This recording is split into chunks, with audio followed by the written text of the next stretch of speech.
So good evening and welcome to the Planning Commission hearing for January 8th. This evening, we don't have a secretary this evening, so I've asked Commissioner Summer Foster to fill in for us this evening. So she is going to be calling the vote, the roll call and the votes. Yes. So and we don't have election of officers on the agenda for tonight either. So. Not this evening, but the next regular meeting. next regular meeting. Hopefully when everyone's in attendance. Okay, very good. All right. So, Commissioner Foster, will you please call the roll? Sure. Commissioner Cruz, not here. Commissioner Eggenberger, not here. Commissioner Foster, that's me. Commissioner Are Janowski. you here? Could you Here. clarify that? Okay. Commissioner Lee. Commissioner Singh. Here. Commissioner Watkins, not here. Commissioner Weber. Here. Commissioner Zuber. Here. Thank you very much. And just let the record reflect that we have our two staff members. We have Patrick Sloan and Aaron Schluto here from our Planning Commission staff. Thank you for joining us. And do we have anybody who would like to make a motion on the minutes from December 18th? So moved. So moved to approve, sorry. Okay, thank you. And we have a motion by Commissioner Weber and support by Commissioner Singh. Any further discussion? All right, all in favor, please say aye. Aye. And do we have a motion to accept the agenda? Support. All right, we reversed it this time. We have Commissioner Singh making the motion and support by Commissioner Weber. Do we have anything to add or delete before we vote? Nothing to change. Okay. Anything from the commission? Nope. All right. Any further discussion? All right, all in favor of accepting the agenda, please say aye. Aye.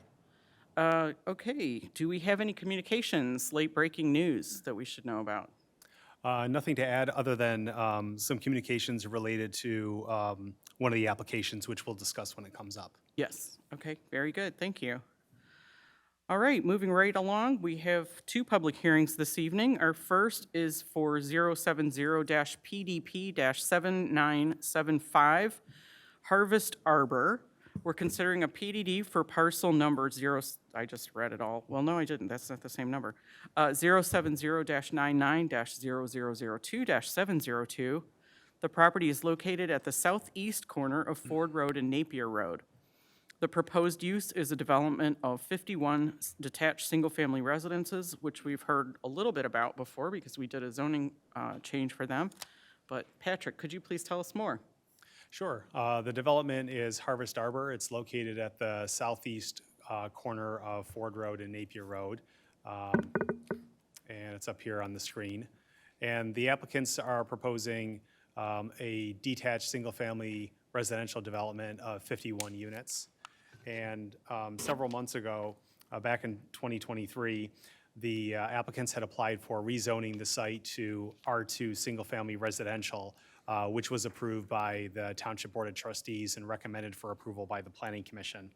The R2 district is a density of roughly 2 units per acre. And so there are 51 units that are proposed for the site. That's 25 and a half acres. So there's 2 units per acre, almost exactly. The lots are proposed to be detached and single-family residential development. It's a proposed preliminary plan development district that requires at least 25% open space. It requires certain definite benefits, as well as allowing for modifications to provisions of the zoning ordinance. So the applicants have proposed the open space with the plan. The open space exceeds 25%. Some of the definite benefits include adding sidewalk connections throughout the site, putting sidewalks along the frontage, including a pedestrian bridge over the creek along Napier Road. Some of the modifications to the ordinance are minimum lot area to reduce it below 20,000 square feet, to reduce the minimum lot width, and to reduce some of the setbacks within the lots themselves. those types of setback modifications and lot area and width modifications are fairly common for single-family residential developments. Essentially, what it allows for is the clustering of the homes with the balance of the lots or the balance of the site being preserved as open space. So it allows for a higher percentage of open space being preserved on the site, which is what the applicant proposes. They're fairly standard lot sizes compared to some of the things that we've seen for other detached single-family residential developments in the community. And then some of the other definite benefits, we did note the open space.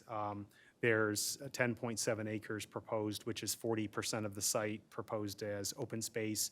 They're putting a welcome sign at the northwest corner because this is a gateway to the township. They're planting more trees than are required by the ordinance, and they're preserving some of the heavily wooded areas and some of the wetland areas. One of the major items that we looked at during the rezoning last year was the traffic. The applicant submitted a traffic impact study from Fishbeck that was dated June of 2023. And subsequently, the township's traffic engineering consultant, Wade Trim, had reviewed the traffic study and submitted a letter in July of 2023. Wade Trim agreed with the results of the traffic study and recommended that the 100-foot left turn lane on Ford Road at the site driveway be constructed to reduce the potential for future rear end and angle crashes at the location. So what the applicants have proposed is a bypass lane around the turning area, similar to developments located farther to the east. So ultimately, that condition is up to MDOT because Ford Road is an MDOT road, but the applicant is designed into the plan pursuant to the traffic impact study for having that bypass along where the left turn lane is at the proposed site entrance. So at this point, I'll conclude the staff report. Staff's recommendation is approval of the preliminary PDD on the subject parcel provided in the PDD agreement and documents, subject to the modifications noted in our letter for the landscape plan and the PDD agreement. The last thing I'll mention about this is that the Planning Commission's a recommending body, so whatever the Planning Commission recommends for the preliminary PDD, that recommendation will go to the Township Board of Trustees, and the Township Board makes the final action on the Plan Development District application. If the PDD application is approved, this is only the preliminary PDD. If it's approved, the applicant will come back to the Planning Commission and the board with a final PDD application that has more refined plans and incorporates any conditions of preliminary PDD approval. So with that, we'll conclude our report, and we're happy to take any questions. Thank you very much, Patrick. The project sponsor appears to be here and rooting for Michigan. Yes, ma'am. Curious about that. You're not getting, Thank you're you. not getting brownie points for that tonight. Thank you, Chairman Zuber. Patrick, if you wouldn't mind teeing up my presentation, that'd be fantastic. I just have a couple of short slides. Not in a hurry or anything tonight, but I'll keep it brief. So tonight's request is for a PDD site plan, as Mr. Sloan pointed out. You can see here's one of the perspective home front elevations that you can see on this slide. Next slide, please. So as Mr. Sloan indicated, this isn't our first stop here, and this is not our last stop here. So we've been in front of public meetings, public hearings now 4 times. This is our 5th time, and we will have at least 3 more, if not a couple others along the way. So first, we had the Planning Commission, the pre-application meeting, which we took care of last fall. Fall of 2022. So then we went to the public hearing, and there were several concerns that this commission expressed at our initial public hearing. You were in search of additional information so that you could make your decision about whether this property would be properly zoned as requested. So we brought the traffic study forward in our critical path and completed the traffic study, as Mr. Sloan mentioned. We also completed a wetlands delineation, as I believe Commissioner Cruz had requested that particular change at the time. And some additional PC information. There were several residents that had come out with concerns about the development, primarily traffic, but also natural features and some other ancillary issues, which we collected some of that information and presented it to you the second time around, the second public hearing for rezoning. at which time you recommended approval to the Township Board of Trustees. We spent 2 meetings at the Township Board, and the rezoning went through. In that time, we submitted the PDD site plan, which is before you tonight. So this is an important step in the process because we become vested in our density and our layout at this time. There's still a whole lot of details to work out before we get to the end of the line, but that's really what tonight's meeting is about, is about 51 units. It's 2 units to the acre, consistent with the Canton Township master plan and consistent with the rezoning that we did. Also, there were several items about the layout that we were asked to tweak. We did receive a glowing review on the traffic study about our pedestrian connectivity, and there were some good suggestions about making it even better. And I'll show you that on the next slide, or in a couple of slides. And you will see more and more about these details as we proceed through the process.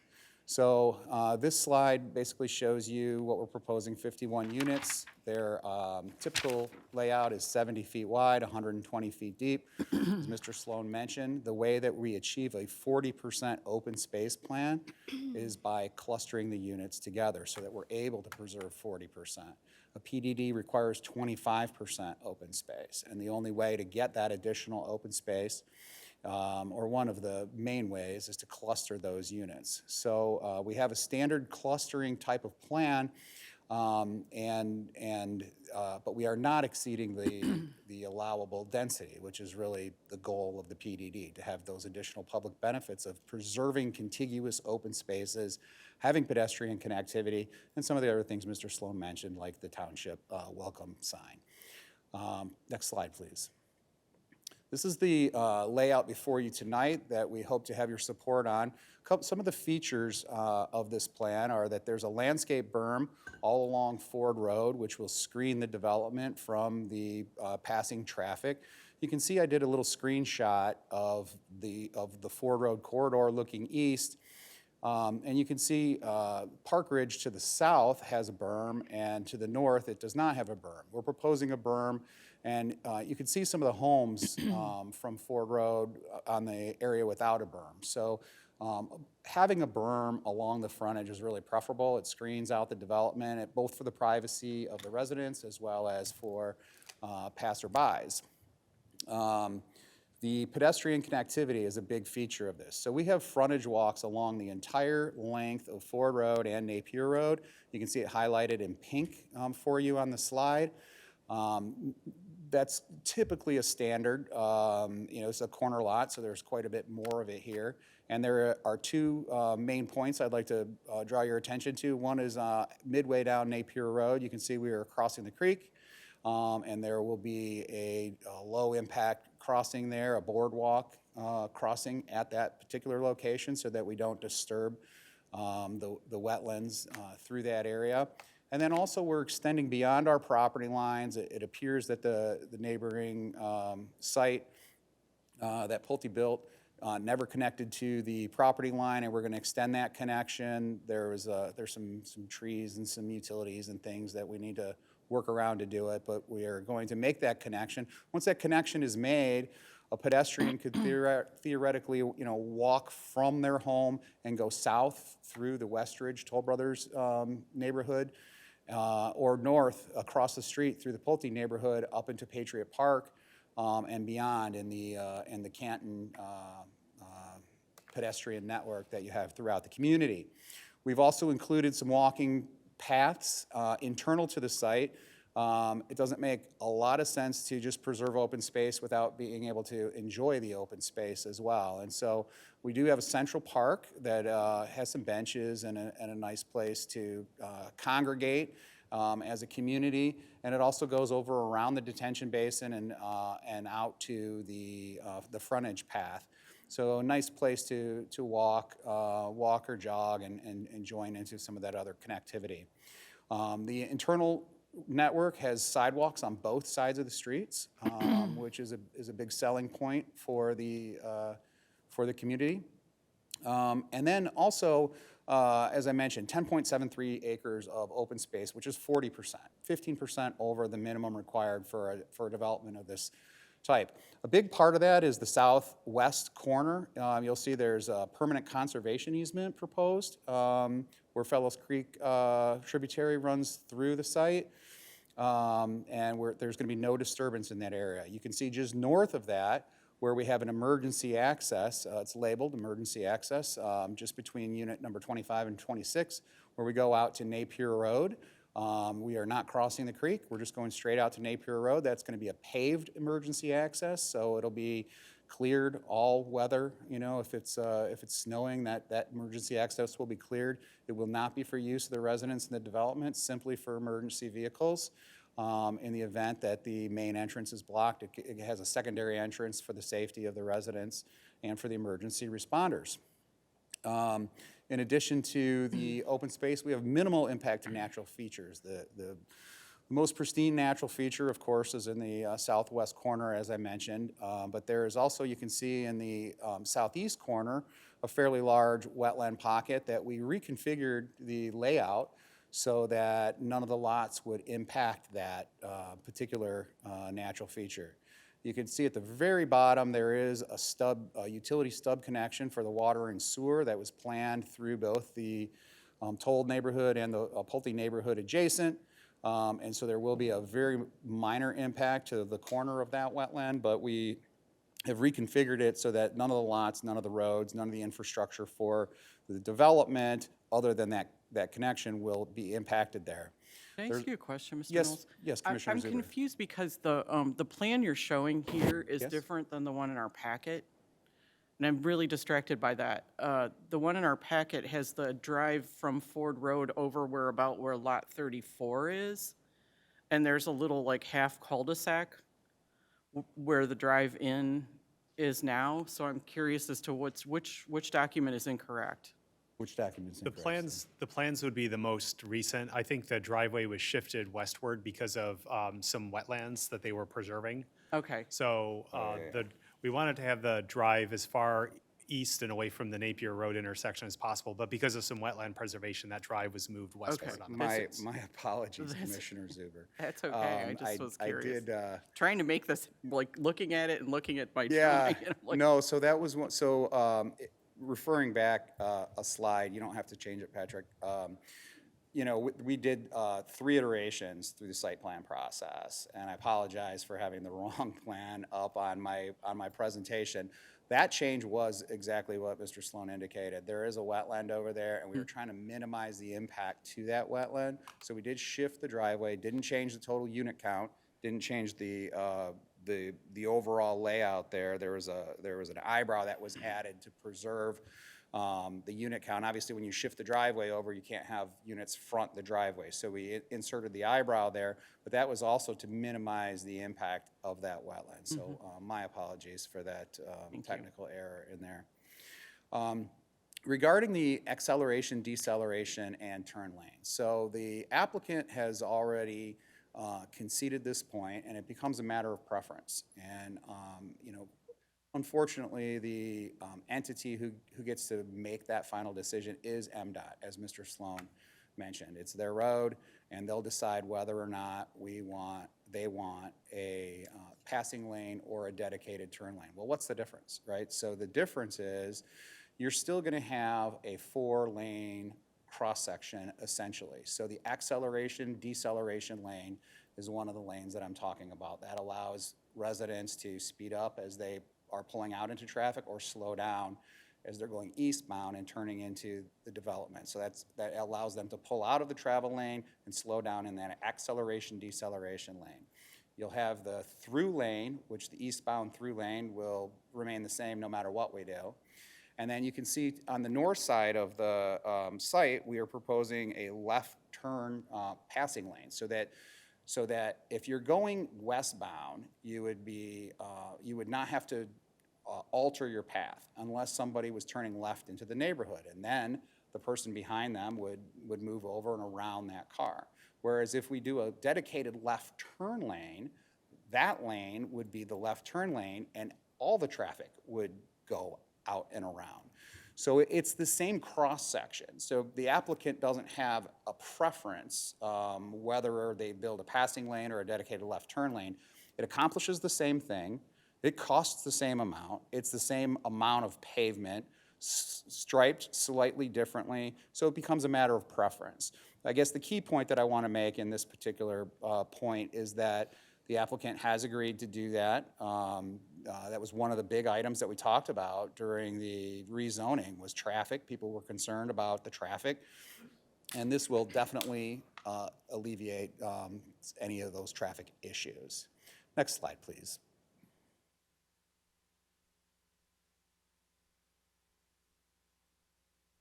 Here's a couple of sample product elevations.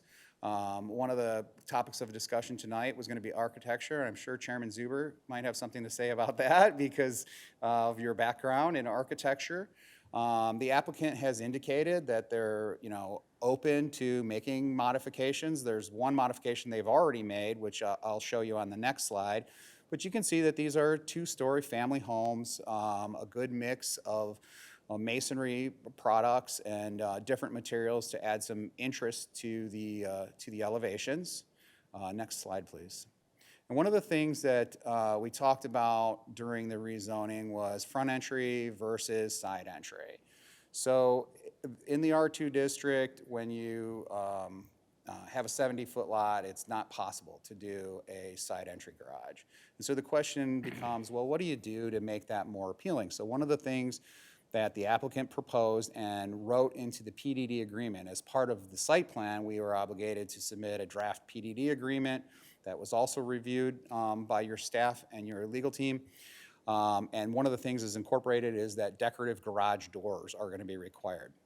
There were a couple other things I wanted to point out and the difference between side entry garages and front entry garages.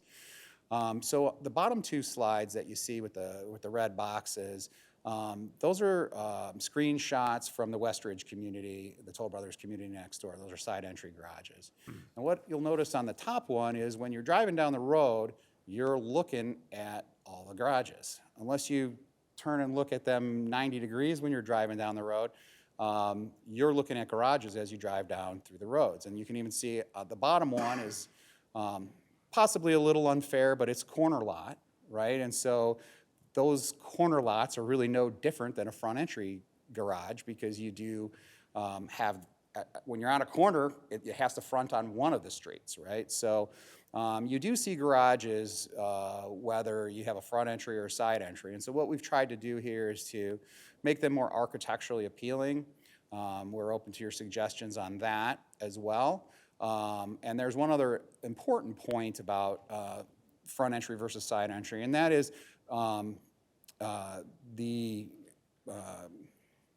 the impervious area. That slide disappeared. Thank you, Mr. Sloan. You can see the impervious area. When you have a governor's drive and a side entry garage, you have quite a bit of concrete paving where you minimize the amount of lot coverage when you have a front entry garage versus a side entry garage. Also, you can see a screenshot of the area. Purple are front entry and yellow are side entry. And so there is a mix in the, let's call it a 2-mile square around the proposed neighborhood. The proposed neighborhood is indicated with a star. It doesn't go any further to the west because neither does Canton Township. So you can see there's a pretty good mix in the area. And so we hope that the decorative garages would help sway you in that regard. And I believe that may be the last slide, Patrick. Yes. So we requestfully request your support in this project, and we're happy to answer any questions that you might have. Thank you. I will now entertain a motion to open a public hearing. So moved. All right, Commissioner Weber made the motion, and Commissioner Singh supported. All in favor, please say aye. Aye. Okay, very good. Public hearing is open. Anyone like to speak about this? Okay, Move to close the public hearing. all right.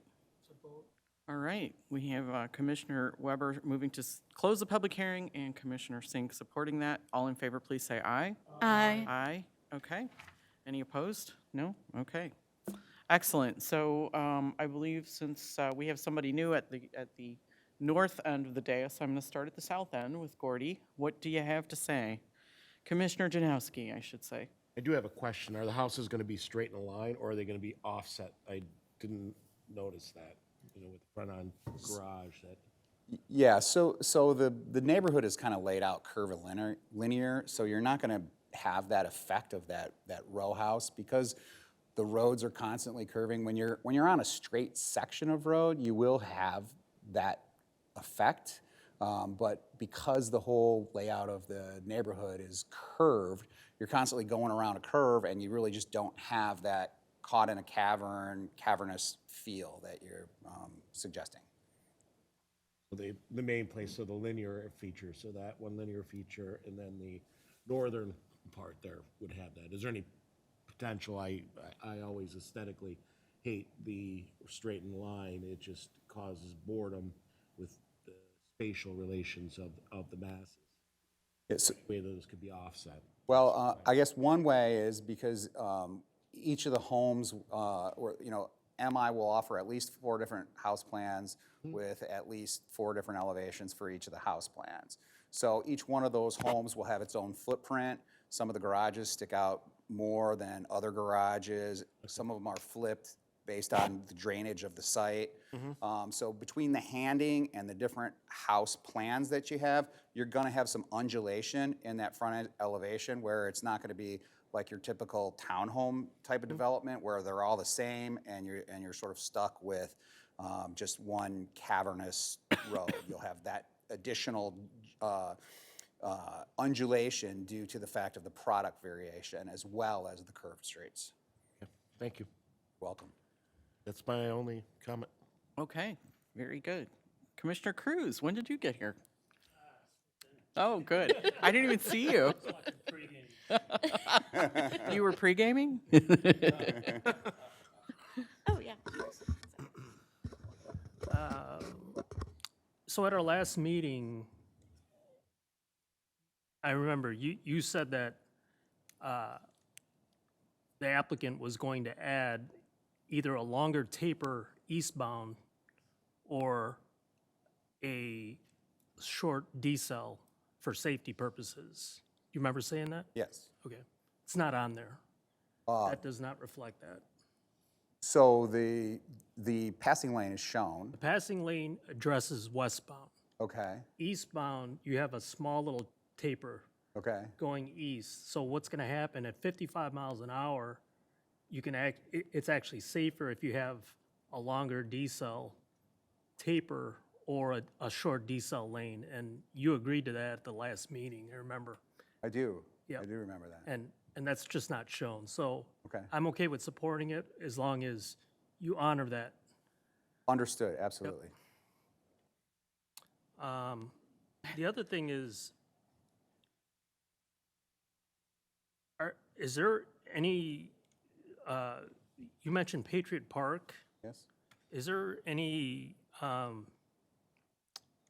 is the applicant doing anything for Patriot Park? I thought you had mentioned that. No, we are not proposing doing any improvements over at Patriot Park. What I mentioned was that by having the pedestrian connectivity, by tying into the neighboring development, we're tying into the larger pedestrian network throughout Canton where you'll be able to go from the Pulte neighborhood over into Patriot Park or south into the Toll neighborhood and further to the south. So, there's still sort of a gap there, which is crossing the road, which would seem to make sense crossing at Napier or for those with the brisker walk, maybe through the Westridge development and over at Ridge Road.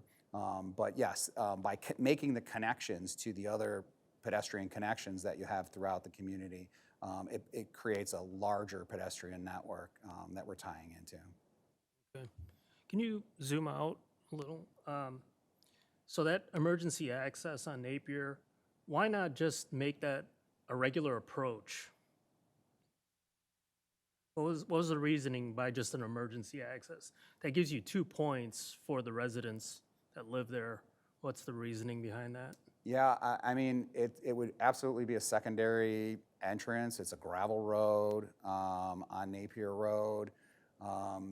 Did someone suggest that it was emergency access, that you do that, or was that just the applicant?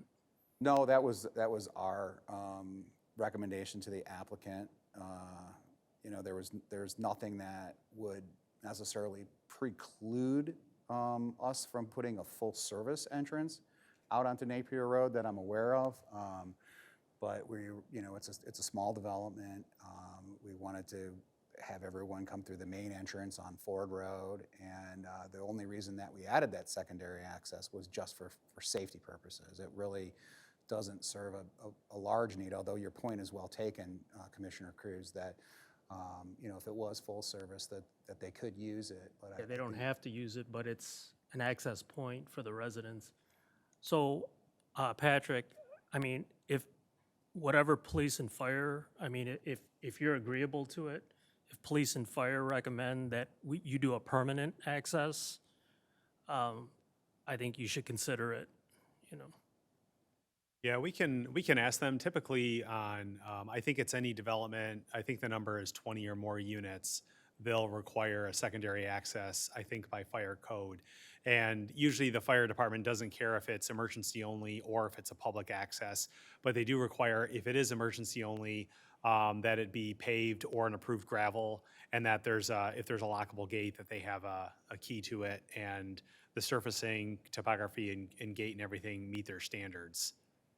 So right now, the emergency access is just gravel, is that right? No, it's paved. So it's paved, so either way. So the improvement burden, if you will, is about the same either way. There's not a significant cost difference between a full service and a emergency access there. It was just a matter of sort of trying to consolidate the neighborhood in one main entrance, avoiding the tie-in at a gravel street. It's one more jurisdiction, you know, Napier Road is Washtenaw County and Wayne County. So there are those issues. So it was the expeditious route to ensure safety for the neighborhood, when that improvement would probably be a lightly used, although, again, to your point, could potentially used. Absolutely something that we can look at during the final engineering process and see if there's any real good reason as why to omit that altogether as a permanent full access. That's all I got. Commissioner Foster? No questions for me, thank you. All right.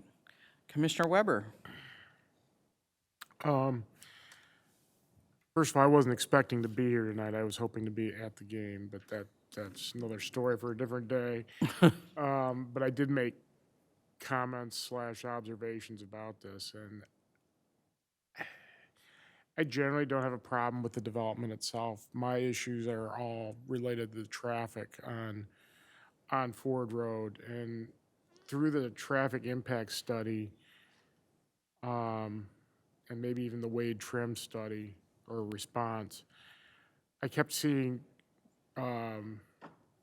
referral to volume of traffic doesn't warrant this, volume of traffic, and I would maintain that's not a volume issue on Ford Road, it's the speed. And the speed is 55 miles an hour through there, and you kind of come over a ridge at Napier Road, and there is a blind spot there.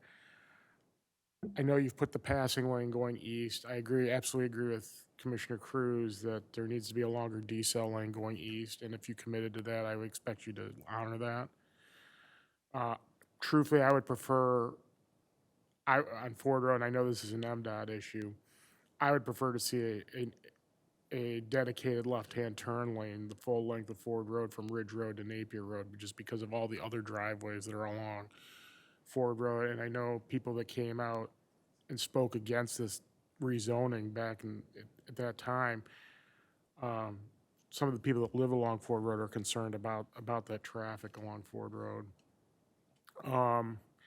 So I guess I'm not convinced that the additions that you've proposed, the eastbound passing lane and then the longer decel lane going eastbound, I'm not convinced that they will satisfy my concerns. But those are my primary issues. With that in mind, it's hard for me to 100% support this development. The last thing we need is more traffic on Ford Road that's not controlled, I'll say. So I'm a little bit disappointed in that.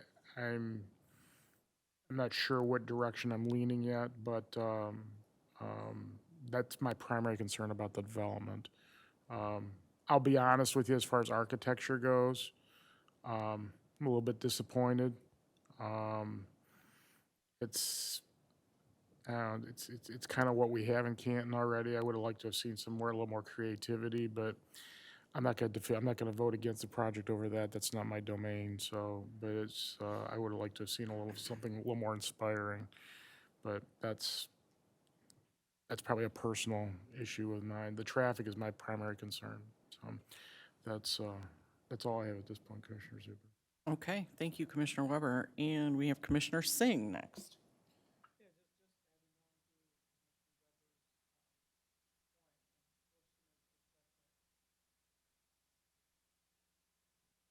You know, Ford Road, this section is 55 mile per hour, but most of the time, people are driving much faster. So what it will take to get the speed reduced there? I know it's MDOT, but can we request that? Especially coming into Canton, we have a lot of subdivisions coming. More will be coming, new businesses will be opening there. Maybe we should start that process now to get that speed reduced from Napier Road onwards. We can ask MDOT. It's been a while since I've participated in one of those, but I think what a road agency will do is they'll look at the speeds that are on the road and just what people are driving, and then typically what the 85th percentile is typically an acceptable speed limit. So in some cases, this wouldn't be the case because I think 55 would be the max, but in some cases on other roads, in other communities, speed limits have actually been increased based on driver behavior. Now with this one, I think 55 is the max. I don't think it would ever go higher, but it is something that we can reach out to MDOT about. We meet with them periodically about a number of different things in the community, and we can ask them if there's ever a possibility for either a study or a reduced speed along this side of Ford Road. So just drive much slower and everyone will love you. The standard 45, yeah. Yeah, if we know what day they We do it, will we'll still drive at 55. You see 45, you still drive at 50. Right now, people drive there at 60, 65. Yeah. I've seen it. Why'd you point to me when you said that? Yeah, I've seen you that. Yeah, you have, yeah. Do you have any other comments? No, that's it. Thank you. Okay, thank you, Commissioner Singh. Commissioner Lee? Thank Welcome. you, thank you, thank you. I'm just seeing this, I just had a couple of quick questions. Yes, sir. What is the price point? So we normally don't set price points Okay. until it gets ready to open for sale. But in a project in this neighborhood of this magnitude, you know, it's probably going to start in the high 4s and probably finish in the mid 6s. And you'll probably see some north of that. That's fine, Yeah. thank you. Thank you for sharing that. The other thing, just an observation, Yes, sir. experience and observation. I kept wondering why my wife kept telling me to get a first floor master. And what I'm realizing, there is a trend, it's happening, where people want to age in place. And they don't have, the first floor master is the key point.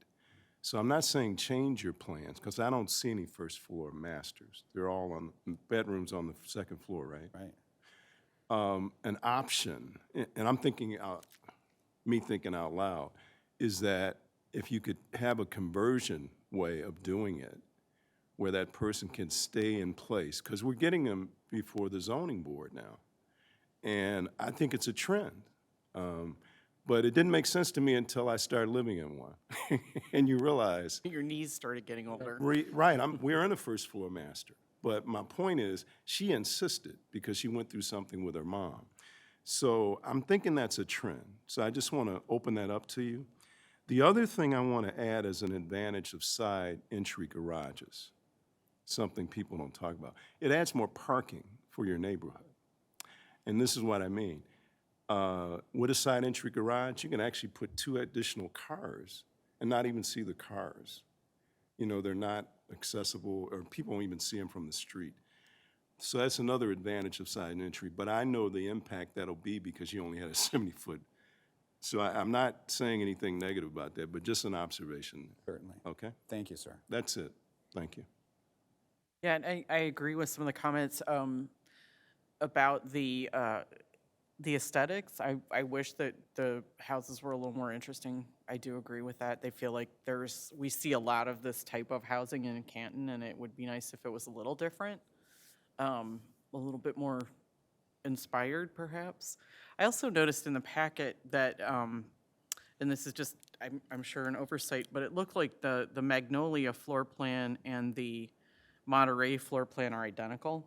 I'm sure they're not intended to be. No, they're certainly not. Yeah, so- There must have been Yeah. a mismatch there. Somebody didn't match them up, yeah, because I was like, wow, the same master, oh, it's the same whole thing, okay. But yeah, and I agree about aging in place and ground floor primary suites, and it's not only for people who own the place, but it's also for visiting family members and multi-generational households For love sure. that too, so. For sure. Well, Chairperson Zuber, I know that, I knew you were going to ask about architecture tonight, so I did discuss it with the client, and their intention through the final engineering process is to, bring some new creativity to some of those elevations, offer some additional floor plans. Commissioner Lee, we can take a look at potentially offering a first floor master. My wife did the same thing to me, and I'm grateful for it every day. I'm 55 now, so, I'm happy not to go upstairs when I don't have to. So we'll certainly work on the architecture and the offerings through the process as it continues, if you do support us this evening. Okay. Anything else from the commission? Anyone want to make a motion?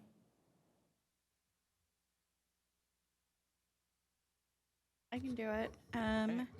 I move to recommend approval of the Harvest Arbor Preliminary Plan Development District on parcel number 070990002-702 as provided in the PDD agreement and plan documents, subject to any required modifications to the landscape plan and PDD agreement prior to final PDD review. Okay, we have a motion by Commissioner Foster and support by Commissioner Lee, right? That was you? Okay, I just want to make sure I heard the right person. Okay. Do we need to address Commissioner Cruz's comment about the eastbound decel lane? Does that need to be a condition? Do we need to put that in as a condition? We could if we think that it's something that would be approvable by MDOT. Otherwise, if it's a condition, if it can't be done, then we'll be back here at final PDD review, or the Board of Trustees can address it when they look at it. So it would just have to be specific in terms of what the condition is and what the road treatment would be. Okay. All right, then I guess not. Any further discussion? All right. Commissioner Foster, would you please call the vote? Sure thing. Commissioner Cruz? Yes. Commissioner Foster, yes. Commissioner Janowski? Yes. Commissioner Lee? Yes. Commissioner Singh? Yes. Commissioner Weber? Yes. And Commissioner Zuber? Yes. All right, motion carries. Excellent. Thank Thank you you very very much. much for your support. Yeah. Go Blue. Go Blue. Yeah. Very good, thank you. We have a second public hearing this evening for item number 049-RZ-8027. That is IMAC Properties LLC. I am not going to read all these parcel numbers. We are considering rezoning for several different parcels on Lots and L. Smith Avenue, Lots Road and L. Smith Avenue, from MRD Mid-Rise Development and Corporate Park Overlay District to C4 Interchange Service District. The property is located on the south side of Ford Road between Interstate 275 and Lots Road. Patrick, please tell us more. Sure. The proposal is to rezone 8 parcels from the Mid-Rise Development District, or Mid-Rise Development, MRD District, and the Corporate Park Overlay District to a C4 Interchange Service District. And the parcels are located at the southwest corner of Ford Road and Lots Road. And it's approximately 3.15 acres. And it's what we call just a typical or a straight rezoning where it's not a conditional rezoning. So although there's a proposal for certain land uses and there's a concept sketch with the plans, the rezoning would not be there would not be conditions as a requirement of the rezoning. So there's no conditional rezoning agreement. There's not conditions offered or anything like that. So the proposal for the uses and the layout sketch, they're just illustrative only. They're not a condition of the rezoning. So in this area of the township, the master plan classifies the site as general commercial. The general commercial can span a number of districts. Some of our general commercial areas, they range from anywhere from the C2 to the C4 district. So the general commercial classification by itself can encompass a number of districts. When we look at some more specific items in the master plan specifically calls this area south of Ford, north of Willow Creek, as recommending C3 regional commercial with a central business district overlay. The central business district overlay is recommended specifically in those areas covered by the DDA. And these are recommended as replacements for the Corporate Park Overlay District, which is currently on the site now. So the master plan does recommend removal of the Corporate Park Overlay District, and the proposed rezoning would achieve that one part of the removal. Where we have a disagreement from staff on the application is what replaces it. The master plan recommends C3 and the Central Business District overlay. So our findings and our recommendation in our report are based on those policies stated in the master plan. Some of the history of the property: when the current zoning ordinance was adopted in 1990, the subject parcels were zoned C4 at that time without an overlay. And at that time, the C4 district did allow for automobile filling stations as special land uses. And sometime after 1990, but prior to the adoption of the Corporate Park Overlay District in 1998, these subject parcels were rezoned to the MRD district. And then in 1998, the Corporate Park Overlay District was adopted, which included all 8 of the subject parcels. And that Corporate Park Overlay superseded many of the standards of the Mid-Rise District.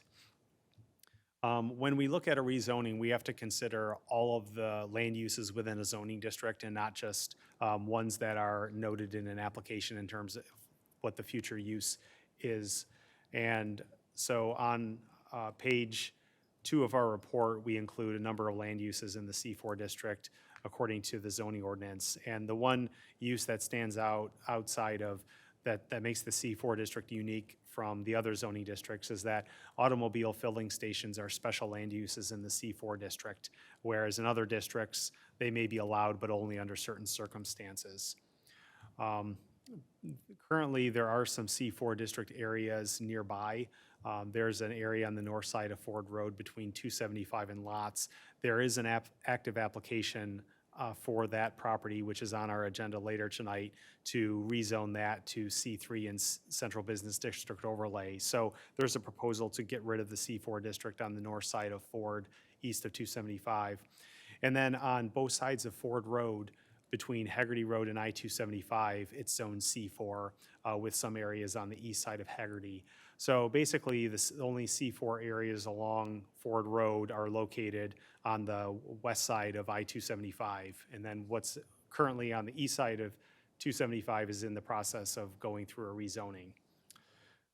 For automobile filling stations, the other zoning districts where they're allowed are first in the Cherry Hill Village Overlay District, second in the C2 district if it's redevelopment of an existing station only, and then third in the C3 Regional Commercial District, which is a special land use only for redevelopment of existing stations or a station affiliated with a primary retail use of 50,000 square feet or more. Section 27.06D4 of the zoning ordinance consists of 10 standards of review to be considered prior to a rezoning action. And based on our review of those standards, we find that the application doesn't meet all the standards. Now, throughout our report, we make findings based on those 10 standards of review. And those are just staff recommendations. They're based on the standards as staff sees them. With the master plan, although it's classified general commercial, our view of the master plan is that we look at the specific policies for the Lots Road corridor, which recommends C3 and the central business district overlay. So a lot of our recommendations are grounded in that part of the master plan. It doesn't necessarily mean that the planning commission has to adopt staff's findings or the board has to adopt staff's findings. Those are just findings the way that we see them as we look at the master plan and when we've looked at a lot of different zonings and rezonings throughout the township. So just because we have our recommendation, our findings, and our model motion, the planning commission and board can make different findings, different motions, different actions. But based on our review of the way that we review the master plan and this application, our recommendation is for denial of classifying the site as C4 without an overlay district. The Planning Commission at this point makes a recommendation to the Township Board. The Planning Commission can recommend approval or disapproval, or the Planning Commission can recommend to defer action pending review of any other information that may be needed. Again, a rezoning cannot be approved with conditions unless such conditions are specifically offered as part of an application. So based on our review of just the zoning criteria themselves, we recommend denial of the C4 for the subject parcels. While we would recommend approval of an application for C3 and central business district overlay as recommended by the master plan, this action would have to be part of a separate application with a new public hearing. Also, if the parcels were not rezoned to C4, the applicants could still apply for prospective uses, including a gas station, through a plan development district process. So there are many avenues for achieving different land use goals available in the zoning ordinance if it's not through just a straight rezoning, which is proposed in this application. So in our staff report, we've included a model motion for denial based on the staff's findings. The Planning Commission can also alternatively recommend approval or defer action. And if either are the case, we can prepare an alternative motion at that time if there's another alternative motion recommended. So that concludes the staff's report, and we'll be happy to take any questions. Thank you, Patrick. All right, can I entertain a motion to open the public hearing? So moved. All right, we have a motion by Commissioner Weber and support by Commissioner Singh. All in favor of opening the public hearing, please say aye. Aye. Aye. Any opposed? All right, good. Mr. McCausland, tell us more. Good evening, how are you? So, you know me, I kind of come up to the podium quite often, so I didn't figure it was proper to hire a representative or lawyer or anything. I think I was just better off to talk to you folks one-on-one because I believe I can. So I'm going to give you a very brief synopsis of what our perspective is and see if we can kind of lay this out. So as you know, there's a history of the corporate park overlay, which from this day forward, I hope we can just call it the CPOD, because I'm so tired of hearing it. It was initiated by the township in the 90s. You know, it was failed from the beginning as the township had no vision or collaboration from any of the stakeholders. It started a very deep division between those who had small versus large properties of land because it forced consolidation, which ultimately caused stagnation of the created newly district. It could have been a success if more efforts were put towards achieving the goals, but sadly it failed because at that time it basically was to cool the area, as what was said by, if you go back in the archives of planning commissions, it was basically to cool the area off because the driving catalyst at that time was Home Depot. Home Depot came in and there was a flurry. Everybody wanted to be around the Home Depot. So all of a sudden we went from this dirt gravel road with our shop and nobody else but a couple houses to boom, the Home Depot was being dropped in. And all of a sudden it was the place to be. But then, you know, there was a lot of things that came and went over the years and it never came to fruition. So here we are today. Current conditions. The area has shown tremendous interest if the CPOD is removed and a more natural development pattern is allowed to take place. This has been demonstrated in areas that are not burdened by such overlay districts, in this community and other communities. Properties in the CPOD have applied for and have been granted relief by the Planning Commission and this very commission. Tremont Place on the east side of South Lots has been granted relief for the total COPD, while also rezoning the property from light industrial L1 to R6 multi-use residential.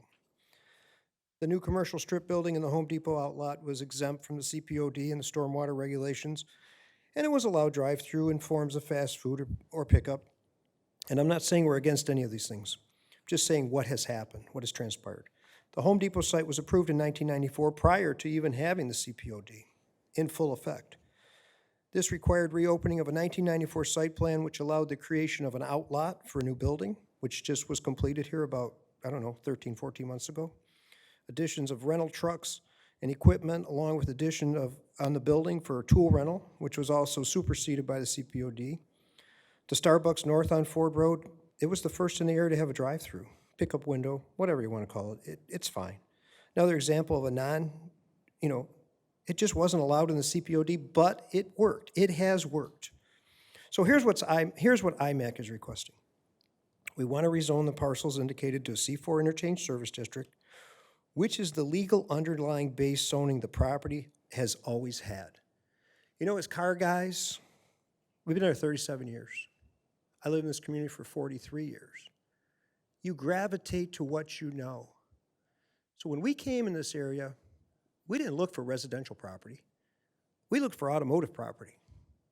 When you're young guys, you look and you say, wow, look at, I remember my brother found ironically, it was a member of our family that was a distant uncle who had the shop, and he's like, hey, you guys are it. You need to buy this. That's how we got there. And with the creation of the CPOD, it forced expansion or getting out. So we bought more property, and we bought more property, and we bought more property. So today we have this footprint. So here's what we're asking. We're asking to rezone the parcels to C4. The request is logical, and it's consistent with the goals and objectives of IMAC and a project sponsor and an end user. And let me tell you, I'll get to that a little later on. Remove the corporate park overlay from the properties requested on the application, and this will allow for the progression of new and innovative developments to take place. So what's next? So IMAC, that's me and Bob, we've collaborated over the last year with a company who specializes in highway service centers. They're in tune with today's ever-changing transportation and monitoring the public needs and wants, and they want to build a flagship center here at Ford and Lots Road on the corner. The other parcels will be a new professional building, completing the front portion of the property with a new and cohesive development. So what is more logical than a modern center right next to the interstate on a state highway road for all of the traveling local and regional motorists to depend on? They will be open 24/7. This is a key. They focus on state-of-the-art charging networks for all vehicles. They have fuel, sure, they do. They also have a signature store with food along with a pickup window. They are well proven in the industry, that is no doubt. They have outstanding looking sites and buildings, which applies today's green technology, energy savings, and standards that will not disappoint this community. Because, like I say, if it's good enough for us, it's generally good enough for everyone. Their design concepts exceed the CPOD standards. They truly do. I've traveled to them. I've looked at them. I've sat down. I've spoke with them in great detail. They are great people to deal with. Their presence will set the tone for the rest of the IMAC property, which will allow the movement towards new development and throughout the rest of the Lots Road corridor. So conclusion, grant IMAC the petition to rezone the property to C4 highway service. It's what it originally was. Remove the corporate park overlay district from the requested parcels. These requests are pertinent. IMAC does have a deadline to meet for the project to be able to move forward and come to fruition. It does have a lot of things in play right now. It really does. So this is not just a standard willy-nilly, we're here to rezone. These guys are the real deal, and they need to make a decision. And Canton's their choice. Canton is their choice. It's number one choice. This will allow the collaboration to move forward with the sponsor and the end user of the charging fueling center. They will work with planning staff to present the site plan for the center, not IMAC. I want to make that perfectly clear. We will be transferring our interest to them. They have the knowledge, they have the wherewithal, and they have the means to develop a number one site plan, and they are willing to work with us for the engineering and the site plan for the professional building to the west, so it's all cohesive. The defined standards can and will be met for a fine addition to the Canton community and a benefit for the motoring public at large. This will be a pivotal step towards a solution of what was noted this summer of called range anxiety syndrome. That was quoted by CEO Jim Farley during Team Ford E's summer cross-country road trip. And that's basically having a place that you know that's on a GPS that you can charge that vehicle 24/7. And you're not running around to a dark parking lot and you're trying not to find out if your cord's gonna fit. This is gonna be available. It's right off the interstate. It's gonna be a destination for charging. Without your approval, Canton will be passed by. The EV motorist will just have to proceed to another progressive community where the center can and will be built. Don't let this happen over minor hurdles of outdated zoning overlays and ordinances that have proven ineffective. We as a community are at a pivotal juncture. Are we ready to join the EV movement and the future? Are we going to hold on to failed policies, regulations, practices of the past, hoping for a positive outcome? Now, Dan and Bob's perspective is this. So Dan and Bob say this doesn't happen. Dan and Bob, it's status quo. We got a building, we got a business, we possibly could just lease the building in infinitum, we could lease the business in infinitum, we could let things grow around us. That's not our vision. Our vision, we've been there for 37 years. We certainly would like to see it progress to the next level. You know, here's the thing about this community. People complain all the time about this community. I don't complain about this community much because I get up to this podium and I'll say how it is. That's why I'm here tonight. I didn't hire a fancy lawyer with a cool suit. I think I can talk to you and say, look, here's where we are. This is kind of a matter of trust. We don't have, and this is by design too. We can't just put the sponsor up yet. But we have to get to know that we can put the sponsor up. That's the problem. It's a little bit in reverse.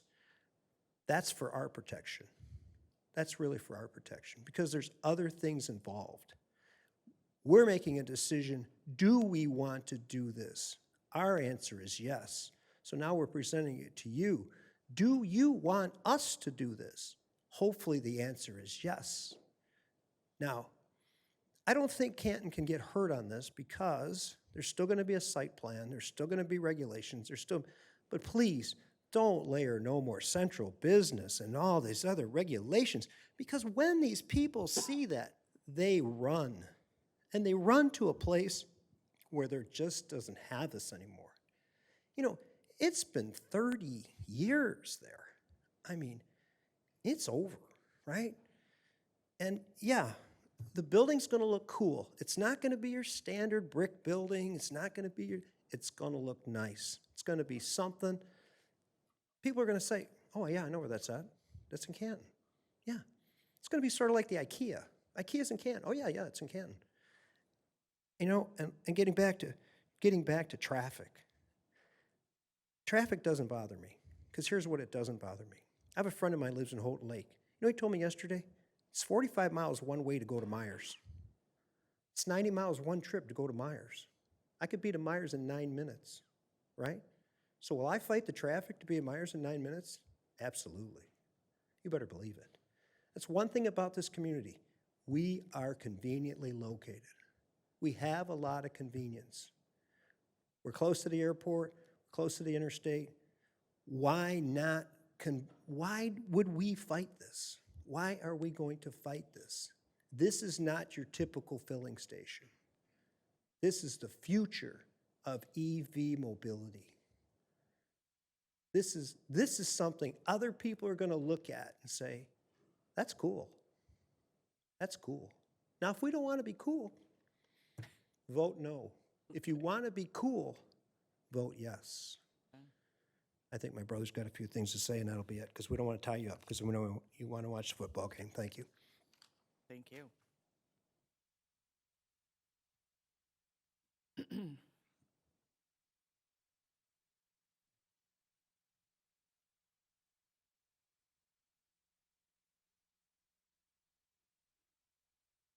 Robert McCausland, 2011 Lots Road. I think my brother pretty much covered it all.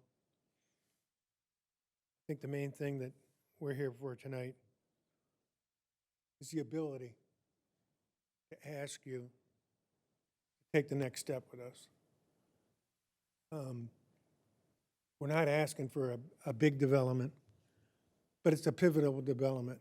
And like Dan said, it's got a lot of future to it. Think of this. You're out and you get a phone call. For some reason, your car is at 10% and you need to go to Farmington Hills. What are you going to do? You know there isn't a charger of a level 3 magnitude in anywhere off the interstate? Closest one's Livonia. So they're putting in 900 a week. I work with a lot of designers at some dealerships, and they tell me it's unbelievable how many they're putting in, but it's still not enough.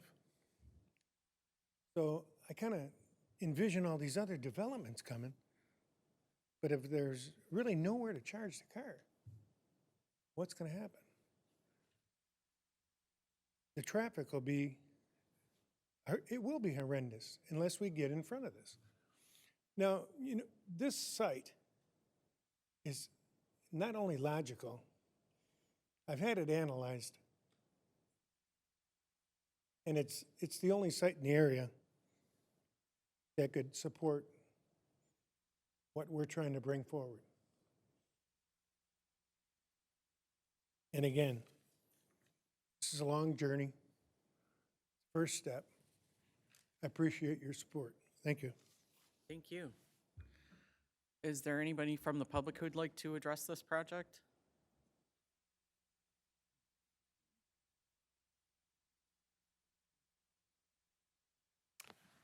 I move to close the public hearing. Right. Do we have support for that? Support. All right, we have a motion to close the public hearing by Commissioner Weber and support by Commissioner Singh. All in favor, please say aye. Aye. Aye. Any opposed? Okay. I am going to start with Commissioner Weber this time for your thoughts. I know you weren't ready for that, but No, I I want wasn't. to keep you on your toes. Thanks. First of all, I want to say I'm almost in 100% agreement with what you're saying about the COPD, and I'll use the acronym instead of saying all the words this time. POD. CPOD. COPD is not COPD. COPD is a disease. Let's just call, that's, gives us something new. Anyway,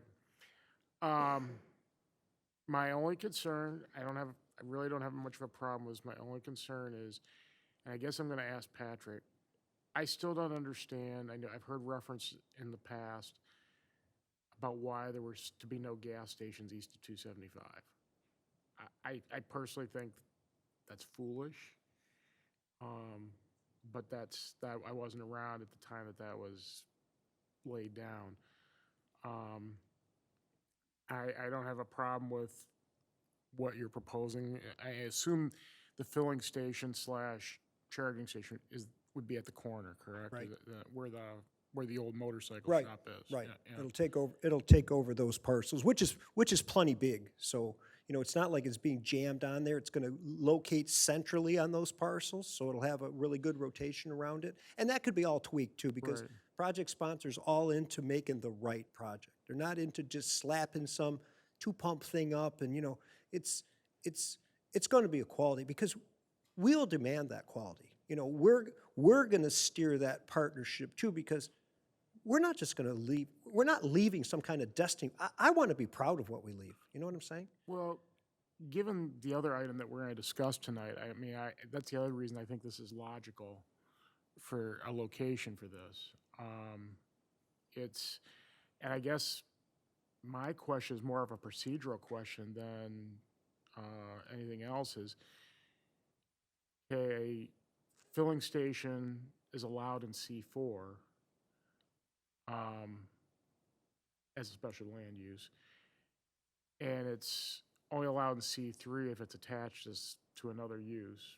I'm assuming, like, say if Walmart or Sam's Club had a gas station. Is the appropriate action here to actually change this whole thing to C4, or is it to amend the zoning ordinance to include filling station in C3 as a special land use? And I agree with lifting the corporate overlay district on these parcels. Well, if, I guess I don't want to deny the request simply because the master, especially since we're going through the master plan review right now, and maybe in that review, maybe that gets altered here too. But I just want to do what's right procedurally. Again, I'm not opposed to this. I just want to do what the right thing is procedurally. well, if we were to look at adding gas stations as special land uses in the C3, it would be a text amendment to the ordinance. We'd have to have another public hearing and then look at it. One of the major concerns that we would have with that is that that would apply to all C3 uses. So there may be some C3 areas of the township where we might not want that. So we have to evaluate that use and where else gas stations could pop up where we may not want them. The area here is unique because the Lots Road area in the Corporate Park Overlay District, a long time ago, it was envisioned as being large corporate campuses, large corporate parks, headquarters, and that the uses that are there now, like the commercial uses, would be more ancillary and supporting those larger businesses. And that hasn't happened, even with the plan, with the ordinance, with the paving of Lots Road. Those major corporate headquarters didn't come to fruition. What we ended up with was Walmart, Sam's Club, a lot of multi-tenant commercial, which have been good uses that service the area, but we haven't had that large corporate campus.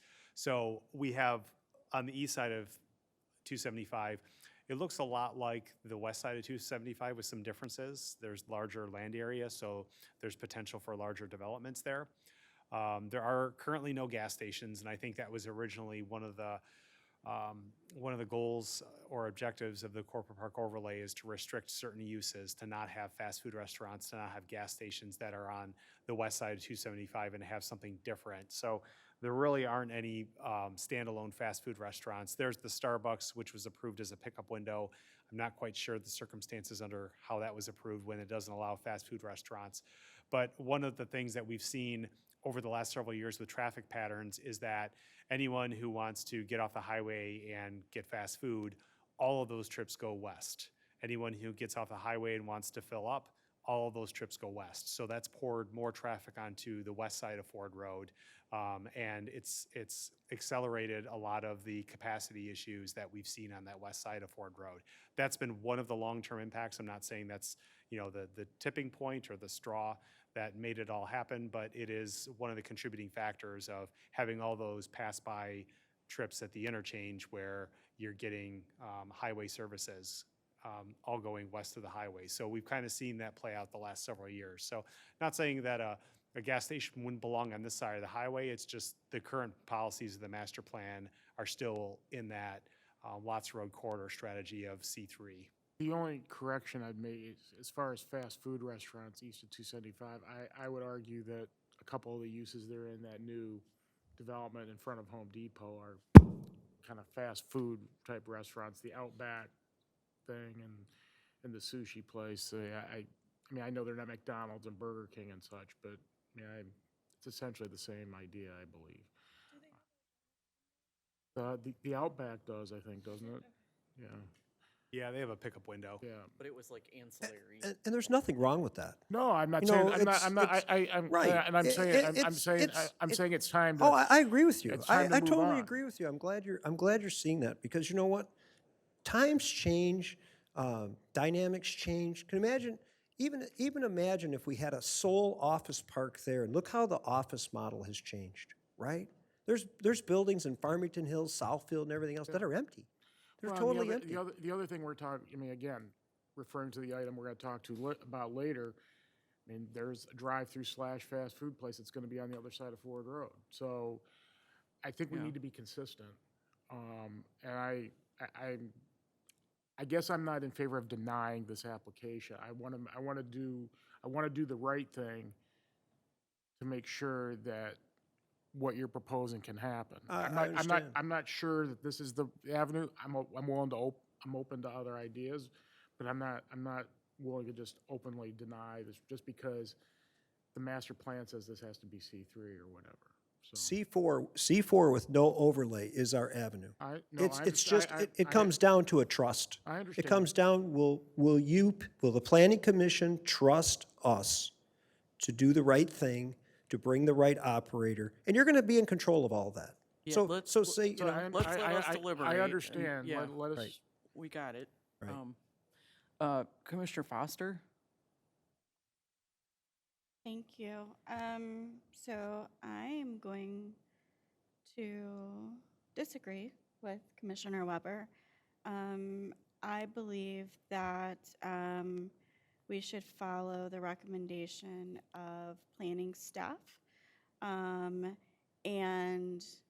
you know, they highlighted several good points in the packet for us. And I think for me, participating in the master plan process and knowing that we are going through that process, it does make sense to me to wait until we do complete the comprehensive plan to make a shift like this. One thing that I had not considered until I read the packet was the impact on the business district, the DDA. I know that this is not, you know, going into the DDA, but the recommendation that it should be a part of the DDA tended to make sense to me. Can I just clarify something? Sure. Just to correct you. I'm not saying that we shouldn't wait until the master plan is reviewed. I just want to do what's right procedurally as far No, as. I agree with that, so- thank you. But yeah, I would follow the recommendation of planning staff on this one. Okay, thank you. Commissioner Cruz? When is the master plan going to be looked at and examined, and when is it going to be changed? Do we know that? Can you use the mic? We're recording this in case you hadn't heard You're that. correct. Yep. Kelly will remind me of that. We don't have a formal date as to when that's going to be adopted. It will be done this year. We were hoping early this year. We are having our open houses scheduled in February, so after that, we're hoping to finalize the draft text, and then it goes out for the required 63-day public comment period. So we're looking at maybe June, July. Okay. I could add something to that. You know, me and Dan went to every master plan meeting, right. We but participated in every one. unfortunately, we were not able to speak. They told us we could not. I know there was a few people that were there. It's not, I'm just making this up.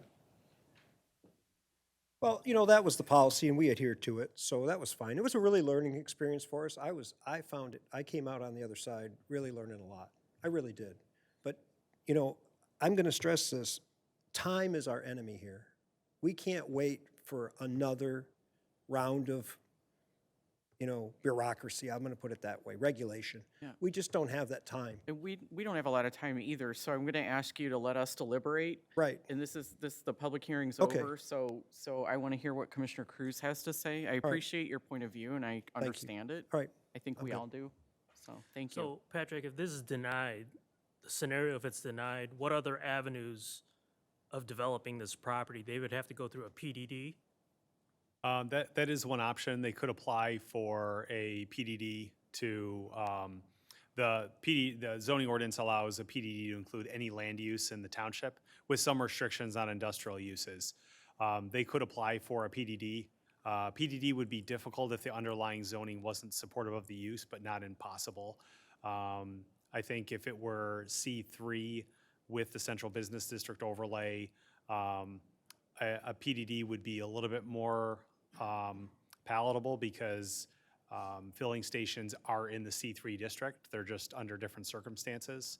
But an application could be made for a PDD without the rezoning, but we typically request a rezoning first, just so that we're aligned with the uses in the master plan.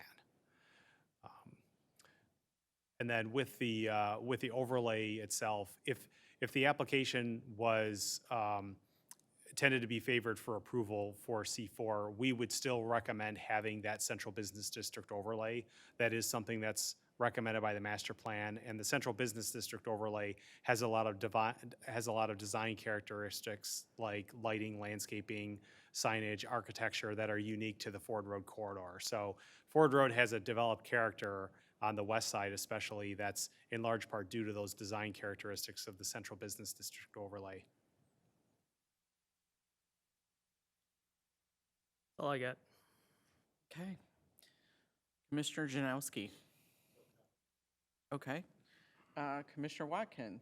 Thank you so much, Madam Chair. So I am, gosh, I'm from a culture that we've got a saying that says yes before no, right? I'm trying to figure out, like, how do we get to yes for a project like this? How do we figure out, how to use the land in the way that you want to use it, but still at the same time stand in accordance with what what we currently do, right, with respect to zoning, and then what we're getting ready to do.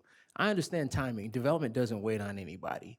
You said it correctly. Sometimes guys come and the opportunity is there, and it doesn't knock on the door, it walks past the door. So you got to be ready. But I want to be clear about the recommendation to deny. I looked at the land grid matrix, the land use matrix. C3 does not allow for automotive filling stations with the corporate overlay, but I thought that it did with a special land use through zoning. Am I wrong in what I'm determining here? Because if it does, before you answer, then don't we have an opportunity here to do what we need to do and then move it on to zoning and let them decide in the SLU, special land use hearing, whether or not this is a good project or not? That's my question, Patrick. Sure. The corporate park overlay district, it functions much like a regular zoning district. It prescribes uses there, and most of those uses in the corporate park overlay are special land uses. And the use standards of the corporate park overlay supersede any of the uses allowed by the underlying zoning district. So even though currently the property is MRD, as long as that corporate park overlay is there, the uses in MRD can't be fulfilled as they're written in the MRD because of the corporate park overlay. So regardless of what happens with the zone, that corporate park overlay would always supersede the underlying district unless it's removed. And then if the corporate park overlay is removed, then any of the uses allowed by the underlying zoning district would be possible, whether they're permitted uses or special land uses through a special land use application. I'm sorry, then the last piece would be if we open that door, if by chance it got through this particular body, there still would be an opportunity for them to be heard through zoning at some special land use hearing with regard to their project? Correct. This, the application for a rezoning, if whatever the recommendation is at the Planning Commission, it's only going to be a recommendation to the Township Board. The Township Board will take final action on the proposed application. If the application is approved and the property is C4, then if they want an automobile filling station, they'll have to make a special land use application thought. and come to the Planning Commission for special land use review. Okay. And for special land uses, the Planning Commission is a recommending body and the Township Board makes the final decision on special land uses. Got it, I understand. Thank you. Thank you, Madam Chair. Wait, it can't be special land use as it sits right now, correct? Pardon? It can't be a special land use as it sits right now. Correct. The automobile filling stations are not permitted in the corporate park Okay. overlay. So a special land use application couldn't be filed because the use is not Okay. permitted. I misunderstood what you said, I'm sorry. Madam Chair, if I could, just one final comment. So just to be clear, if it were to make it through this body, with the change in the corporate overlay, there would still be at least 1/2 bites at the apple to hear this project again through special land use if it didn't have the corporate overlay, there would be 2 opportunities at least one, to hear this through some sort of special land use hearing. There would be. In our review letter, there are 2 major concerns that we would have with that. The first is the precedent that it could set. Is there could be a number of properties in the corporate park overlay or along the west of 275 along Ford Road that could come in with a similar application, even though it's not supported by the master plan. If they're under general commercial, this could set a precedent for, we could see other applications come in for filling stations. The second major concern that we have is that right now we're talking about just the zoning district, not necessarily the use. All uses in the C4 would be open for application if the rezoning was approved. But this is the one we're talking about because it was mentioned in the application. But if the property were to be rezoned to C4, if there was a filling station proposed and the Planning Commission didn't like the number of pumps or didn't like that if it was all gasoline and no electric vehicle, and it was nothing but a lot of gas pumps, as long as the applicant met those special land use standards, they would most likely have to be approved. So Okay. that could put the Planning Commission and the board in a position of possibly having to approve something that it doesn't like because certain special land use criteria are met, which are different than the rezoning criteria. I understand. Thank you, Madam Chair. Absolutely. Commissioner Lee. Just some clarification I would appreciate. What am I looking at? Is this an EV or a gas station? It's Charging. it's a hybrid of both, but it's really focused on It's the both, future of EV, absolutely. Because Okay. they are focused on the highest level, state-of-the-art charging. Well, you answered. I don't want to prolong. Thank you. By the way, I appreciate your presentation. It was Absolutely, really thank good.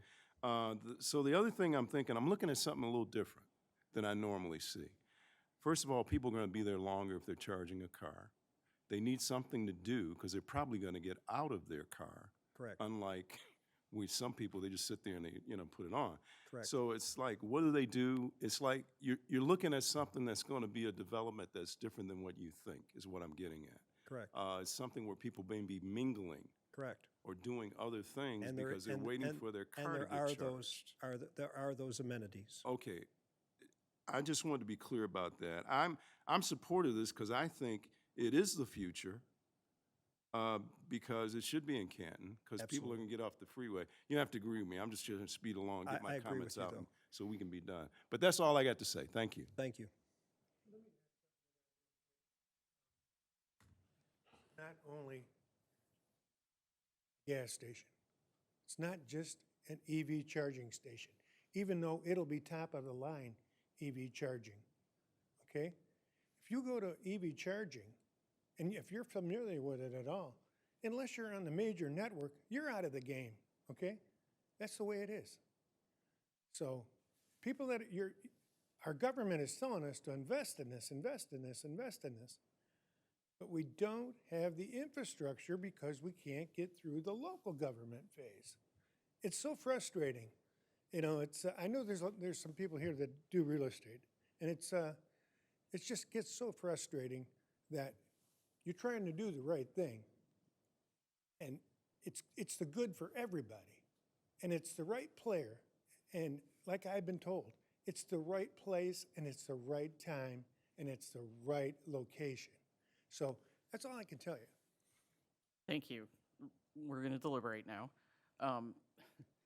So, did you have anything else to add? Okay, Commissioner Singh. You know, in last meeting, I said we should get rid of this CPOD, I guess. Yeah. Thank you. Please let us. I think this side of Ford Road is fit for a gas station. I'm not sure why we can have a gas station quarter mile this side and half a mile this side, but not within this half a mile stretch. You said that we want all the traffic diverted to the west side of the Ford Road when they come off the freeway. Now we got Ford Road Boulevard coming up. Ford Road on that side is already heavily, a lot of traffic there. If we have another gas station on this side, we can divert some traffic coming on this side of the road. I also understand the procedures currently do not allow, our vision and master plan do not see that space as fit for gas stations. It does, but if it, in collaboration with some other box stores like Meijer or stuff like that, we will allow that, but individually we won't. So the question is, how can we get it done? I'm sure in master plan we can make these provisions. So what are the ways that we can achieve this? I mean, it's a nice project on this side of the town. C3 with special land use, C4, I guess, we are worried that more properties will come and more owners will ask for those permissions. So, I mean, you know much more. So what you think which can help this project come alive? Well, under the current master plan and the current zoning, under the current master plan, it would be C3 with central business district overlay because that zoning would fulfill the master plan and we can say that we're doing our zoning in accordance with the master plan. If there was a planned development district that was proposed with that zoning where you're proposing a use that is in the district, although it's not necessarily for new gas stations, but it's at least in the district, that's a way forward with it where it doesn't necessarily set a precedent and it complies with the master plan. So that's one way forward. There's additional steps to it and there's no guarantees one way or the other. But with a planned development district application, it does allow the planning commission and the township board a little bit more control over that application and any modifications or definite benefits that are proposed. With a straight rezoning and a special land use application, there's much less control with a planning commission or a township board. And another is if it's rezoned to C4, I'll go back to precedent. It's not just having a gas station on this side of the highway, it's potentially having 4 or 5 gas stations, especially if we make a decision that's not supported by the master plan. We could be making other decisions where someone comes in, it doesn't comply with the master plan, but they could say, well, you did this for that person, so now I want this at this other corner where we might not like it, but if the circumstances are the same, it would be much more difficult to turn it down, especially if we're trying to use our master plan as a defense. I mean, frankly, I would like to see more gas stations on this side, especially Sam's Club. Gas in Canton is more expensive than any other city around, whether you go, I mean, Plymouth, Canton, you step into Westland and Garden City or Livonia, the gas is cheaper, our gas is expensive. Sam's Club could put a gas station in right now if they wanted to, correct? Yeah, we would probably advise them that under the corporate park overlay, which it doesn't allow, they could go through an application process to do that. And under their property, if they wanted to, it would probably be C3 with central business district overlay and then come in with a PDD, unless they went with C4, which could intensify that use quite a bit. So I guess my problem with your comment, Patrick, about we could have multiple gas stations along that side of the freeway. There's not that much room between the freeway and the city border. So if it'd still be a special land use, we would still have the ability to review if this is an appropriate use or not at a given location. And I think we're all smart enough here to know that, okay, if we put a gas station at that corner, I know we're just talking about the zoning, we're not really talking about the use. I don't think any of us are gonna be inclined to approve a gas station at the corner of, well, I don't even know where you'd put it on Right. Ford Road at There's that not a point. lot of room. So I don't, I guess that point of, that argument doesn't really hold much water for me as far as what precedent we'd be setting. Well, I think with anything north of the area north of Willow Creek, south of Ford Road, where the master plan calls for the C3 and central business, there are areas in the Home Depot parking lot that are underparked. That could be a potential area. I know that with Sam's Club and their parking lot here in the southwest, that could be a potential area. Depending on the economics of a gas station, we could see proposals to demolish buildings and put in gas stations if the return is better on a gas station. There may not be a lot of available vacant land as we see it, but it could result in some repurposing of land. There's also vacant pieces that are owned by other people that are west of the applicant site. They're currently vacant and wooded, but if there were gas stations permitted, we could see some just west of the site as well. But again, if it's a special land use, we get oversight of that, correct? Correct, but if someone comes in with an application where it's all gas pumps and the planning commission doesn't like it, if they make a compelling case that they meet the special land use standards, the township wouldn't have the master plan or the zoning as much of a defense if they meet those standards. All right, So, I don't want to take up any more time. I guess I'm going to disagree with you on that point, but that's. So, one more question, Patrick. If this application comes back with C3 without central business district, can that be entertained? it could.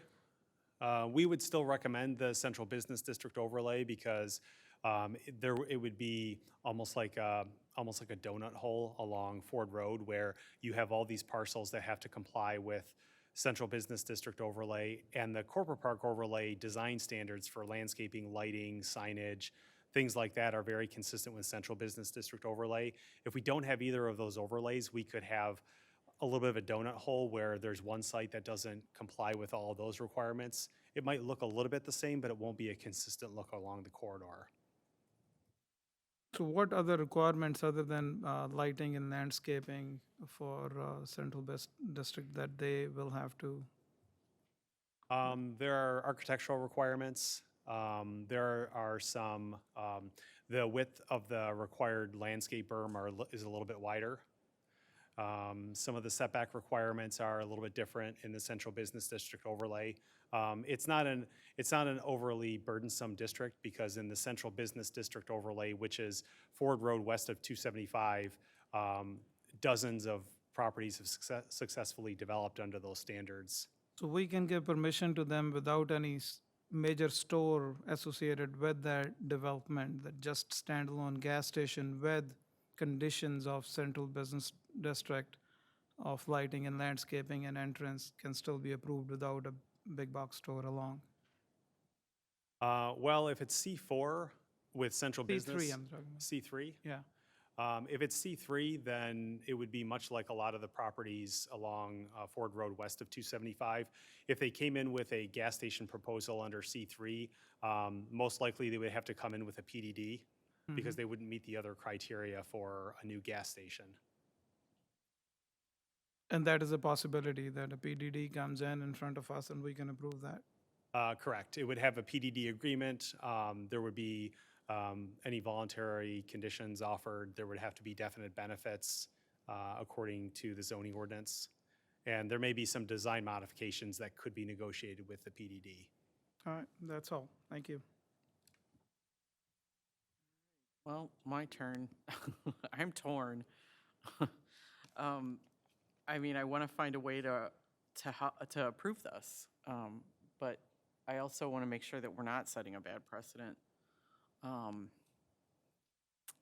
So I'm not sure, I'm honestly not sure. You have something to say? Yeah, well, I like what you guys are doing, and I want to support it. It just leaves too many open holes for the township legally and everything like that. I support it, and I think that the township does need to have control in it. So the PDD plan with the C3 zoning, I'd really like to see you guys do this. I know it's a little bit more work, but unfortunately, when there's risk, You can't, you have to be safe. The so. problem is, you cannot have a station in the CPOD in C3. That's why we were guided to go C4. So this is kind of a blind side to us. We were guided to go C4, to our original zoning, which is a legal right. So now we would give up our legal right on the roll of the dice to try to go to C3. See what I'm saying? I'm not. It's I- like, all I'm we're not asking, certain of all we're what asking is to transpired. go home. We've been stuck in jail with CPOD for 30 years. We just want to be released on bail and go home. And bring a nice project. That's all we're trying to do. From our viewpoints, you gotta take it from our viewpoints. This is all we've seen, what we have today. and- Right, but see, the and we're opinion, trying to help you and. I we would know, support and the PDD. I don't want you to feel that you're pressured, and I don't want us to feel that we're being, misled. So we're trying to be transparent on everything. That's why we showed the use. Really, we didn't have to show the use, but we did. So we're trying to be 100% transparent. But I'll tell you, I'm gonna say it because I know we gotta go. Time's the enemy here. So if it doesn't pass tonight, don't be surprised if it doesn't come back and it pops up in another community. And you're gonna say, what happened? Our point is we're, we have to be even keel, so. Wish you guys could do it. Thank you. I think legally, you could represent to pass to C4 and go to the township board, and then they would make the legal threshold determination. That's basically, if Patrick would tell you that, I think you have the power to do that. We got it. We got it. So, did you have something, Commissioner Cruz? I just wanted to add one thing. You know, even if we support the use of the project, I'm always for proper procedure. Summer brought up a good point. The master plan is deliberating about this, the comprehensive plan. I wouldn't want to undermine those studies because we're not knowledgeable on something. So we're looking to change that. I think we have to go through the proper avenues and procedures before we make decisions like that. Thank you. Okay. Does anyone want to make a motion? Whatever one we want to make, we'll consider it. Okay, I will make the one that's written. I move to recommend denial of the request to rezone parcels that are written in the packet from MRD, Mid-Rise Development and Corporate Park Overlay District to C4 Interchange Service District, as the proposal does not meet the following standards of Section 27.06D4 of the zoning ordinance.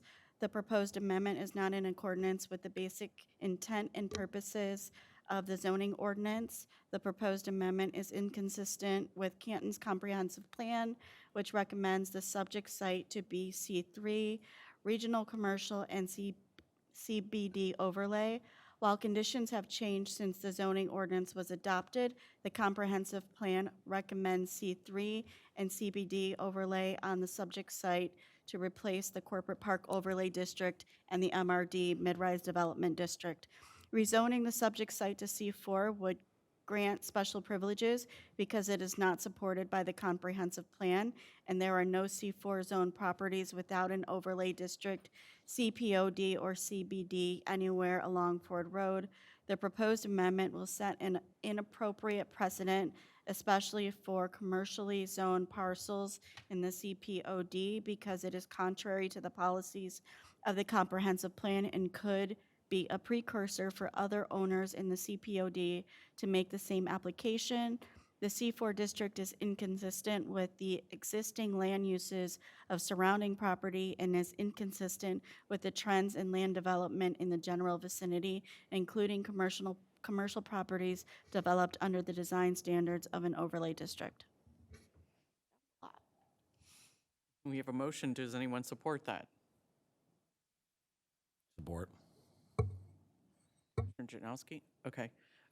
So we have a motion by Commissioner Foster. I don't know why my mind is drawing a total blank on your last name tonight, Summer. I just don't know. I'm going to call you Commissioner Summer. Commissioner Foster, and support by Commissioner Janowski. Any further discussion? Madam Chair, just a moment of clarity. A yes vote is a yes for denial, correct? Correct. Thank you, Madam Chair. Any further discussion? Right. Commissioner Foster, will you please call the vote? Commissioner Cruz? Yes. Commissioner Foster, yes. Commissioner Janowski? Yes. Commissioner Lee? Commissioner Singh? No. Commissioner Watkins? Hands are tied by the legislation. I'm a yes. Commissioner Weber? No. Commissioner Zuber? Yes. What did we total? Motion carries. With You I carry. didn't count. 4 to 3. There's 5 of us, or I mean 8 of us here, though. There's 4 to 3, or 5 to 3. Yeah, we've got 5 to 3. I was a yes. 5 to 3 passes. Okay. Yeah, we have Sorry. 5 to 3 with the motion being carried. Okay. All right. Sorry, gentlemen. So this will go forward to the Board of Trustees for final action. What the Planning Commission has done tonight is a recommendation. Right. Right. Very good. Thank you. All right. We have, next we have 2 zoning amendment, text amendments to discuss. The first is the zoning Board of Appeals and related standards. Patrick or Aaron, would you please tell us more? Sure. This has been before the Planning Commission a few different times for amendments to several sections of the ordinance related to the Zoning Board of Appeals, variances, modifications, appeals, references, public hearings, and references to the Michigan Zoning Enabling Act. So there's an ordinance included with the packet. It's in strike-through. If it's recommended for approval, we'll have it in ordinance format for the board's consideration. Our memo has a summary of all the changes there, which we've gone through in previous meetings, so I don't think we need to go through those again. Staff's recommendation is approval on those. And also this evening, there's a public hearing, so we'll have to have a public hearing officially for these amendments. So with that, our recommendation is approval, and we'll be happy to take any questions. Thank you. All right. I'm entertaining a motion to open a public hearing. So moved. Support. All right, we have a motion by Commissioner Weber and support by Commissioner Watkins to open a public hearing. All in favor, please say aye. Aye. Aye. Any opposed? Okay, we have a public hearing open. Anyone from the public would like to speak about this?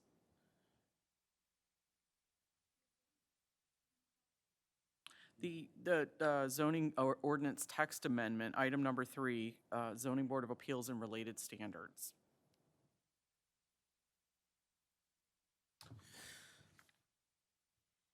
I move to close the public hearing.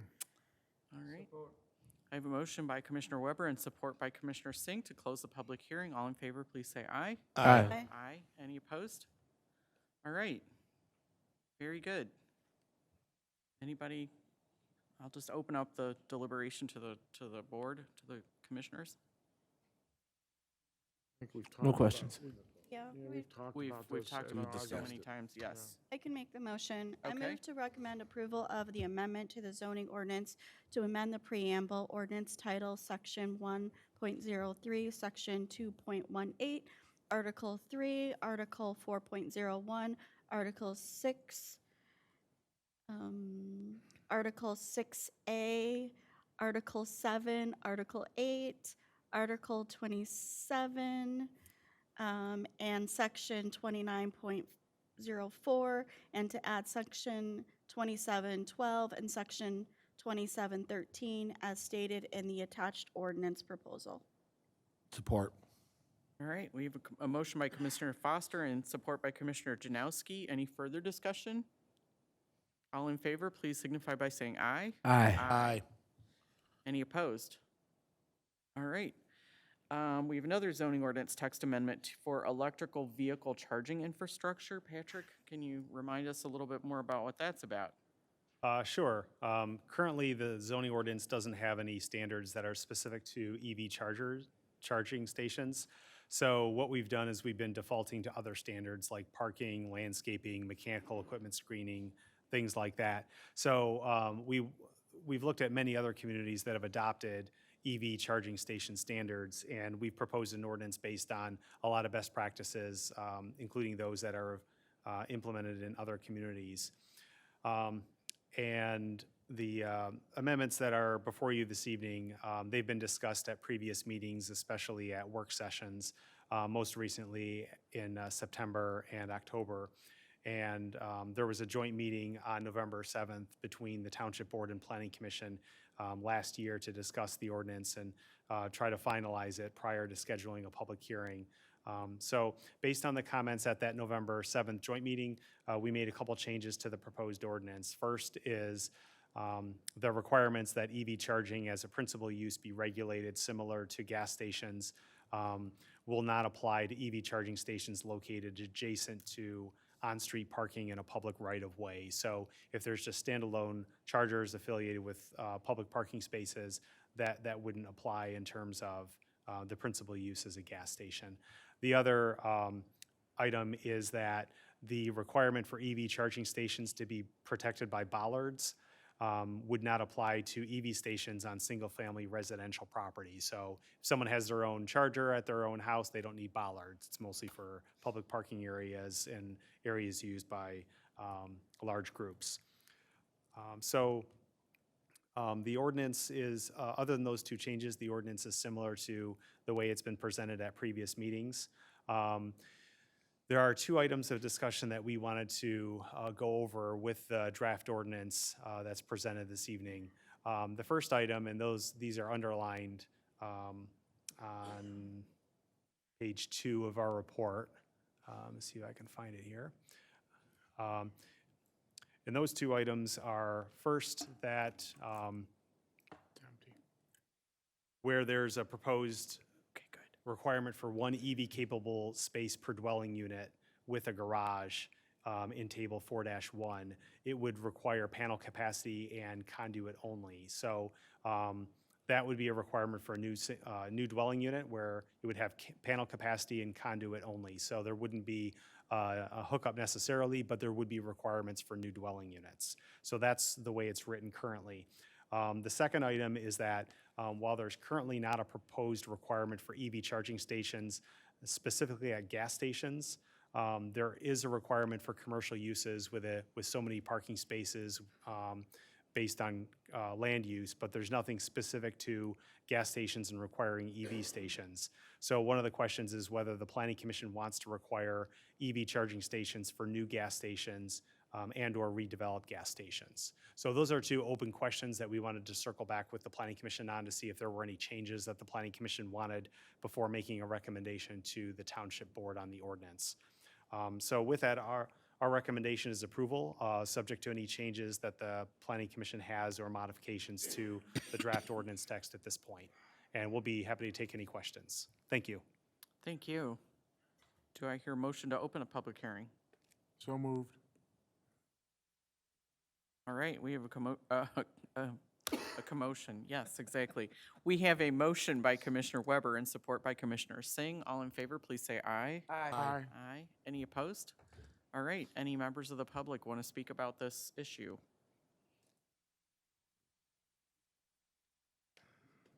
Okay.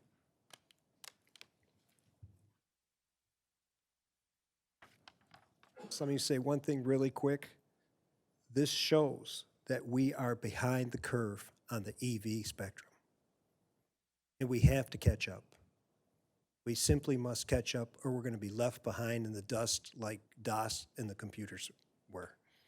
So that's all I have to say. But there's a lot of stuff in there that's subjective, that's really not correct, but I'm not going to bore you with it tonight.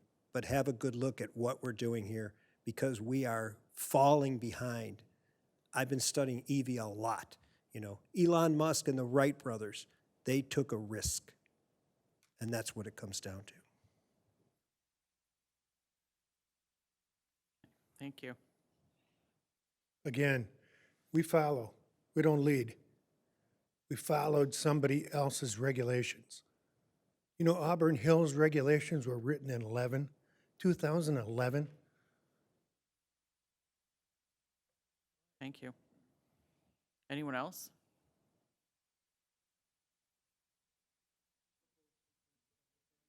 All right. Support. All right, we have a motion to close the public hearing by Commissioner Singh and support by Commissioner Watkins. Any further discussion? All in favor, say aye. Aye. Aye. All right. Anybody want to speak about this? You want to say something, Commissioner Watkins?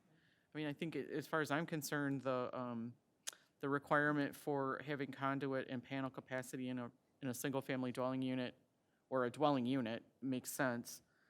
And then having EV charging stations at gas stations also makes sense. Does anyone want to add anything or say more? I'll take the motion. Okay, go ahead. Great.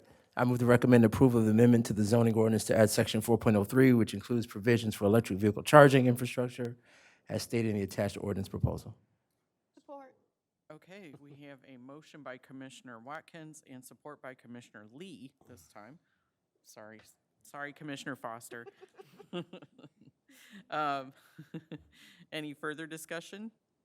All right, please signify your approval of the motion by saying aye. Aye. Aye. Any opposed? All right, very good. Motion carries. Thank you, Patrick. All right, now we're moving into old business. We have item number 047-PDP-7876 Top Canton LLC, during which we will consider preliminary PDD for parcels as noted in the agenda. Property is located on the north side of Ford Road between I-75 and Lots Road. Proposed use is as an indoor-outdoor recreation facility with golf driving range, hotel, and 2 fast food drive-through restaurants, and includes the existing multi-tenant commercial building at 40150 Ford Road. Patrick, please tell us more. Sure, thank you. We had reviewed the application at the previous Planning Commission meeting on December 18th of 2023, and the Planning Commission held the public hearing on the Plan Development District at that meeting. And after the public hearing and deliberations, the Planning Commission adopted a motion to defer action on the application pending the receipt and review of Canton Township's traffic engineering consultant's letter regarding the traffic impacts of the proposed development, at which time the Planning Commission can make findings of fact in accordance with Section 27.04 of the zoning ordinance, including findings on the traffic impact. The following are updates on the traffic impact review since December 18th. On December 19th, the day after, we received Canton's traffic engineering consultant, Wade Trim, their review of the traffic impact study. In addition to the traffic improvements proposed in the study, Wade Trim recommended some additional improvements. First, they recommended extending the right turn lane on westbound Ford Road to 400 feet with an actuated coordinated traffic signal. The second is they recommended widening the main drive at Ford Road to have 2 entering lanes as well as 2 exiting lanes. The third was consideration of a median to divide ingress and egress lanes to clearly separate the movements. And fourth, they recommended extending the right turn lane on southbound Lots Road at Ford Road to 225 feet.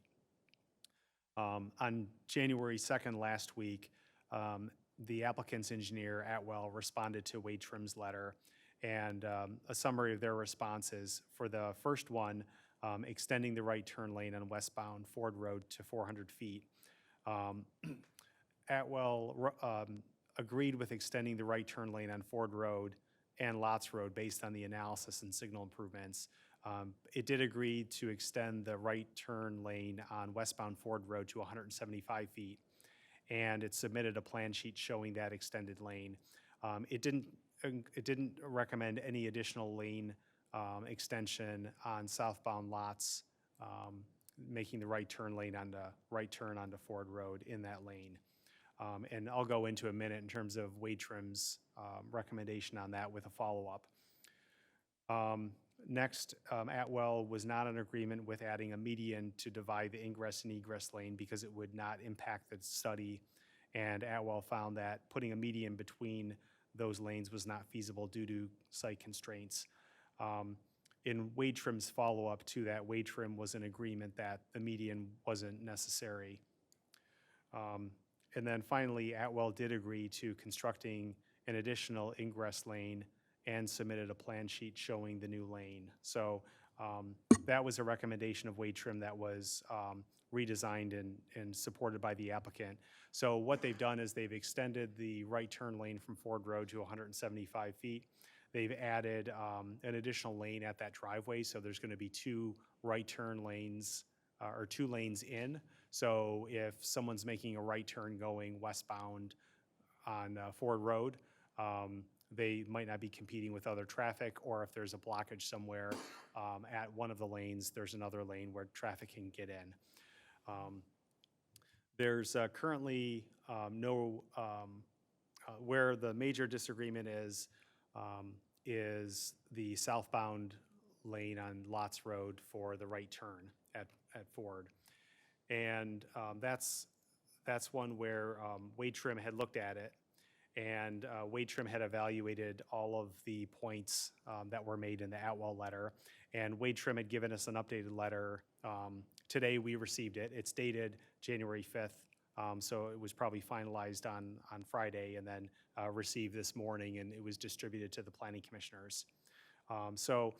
Wade Trim looked at the responses from Atwell for the right turn deceleration lane of 400 feet that it originally recommended on Ford Road. Wade Trim's response is that they updated their models to have the 175-foot full-width right turn lane and the 50-foot taper that was proposed by Atwell last week.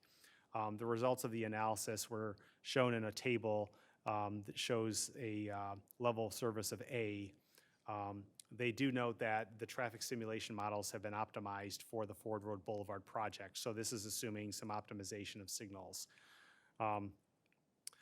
Wade Trim noted that although the max queue lengths are greater than 175 feet on Ford Road, the max queue lengths only occur at a limited number of times per day and does not indicate that it'll be a problem according to the models. So Wade Trim agrees with the first point of Atwell's letter regarding the lane on Ford Road. The second point by Atwell was about constructing an additional ingress lane at the site drive. There was an agreement there on Wade Trim's point. On Atwell's third point in their letter last week, the adding the median between ingress and egress, Atwell had recommended not doing that, and after reevaluation, Wade Trim agreed that that median would not be required.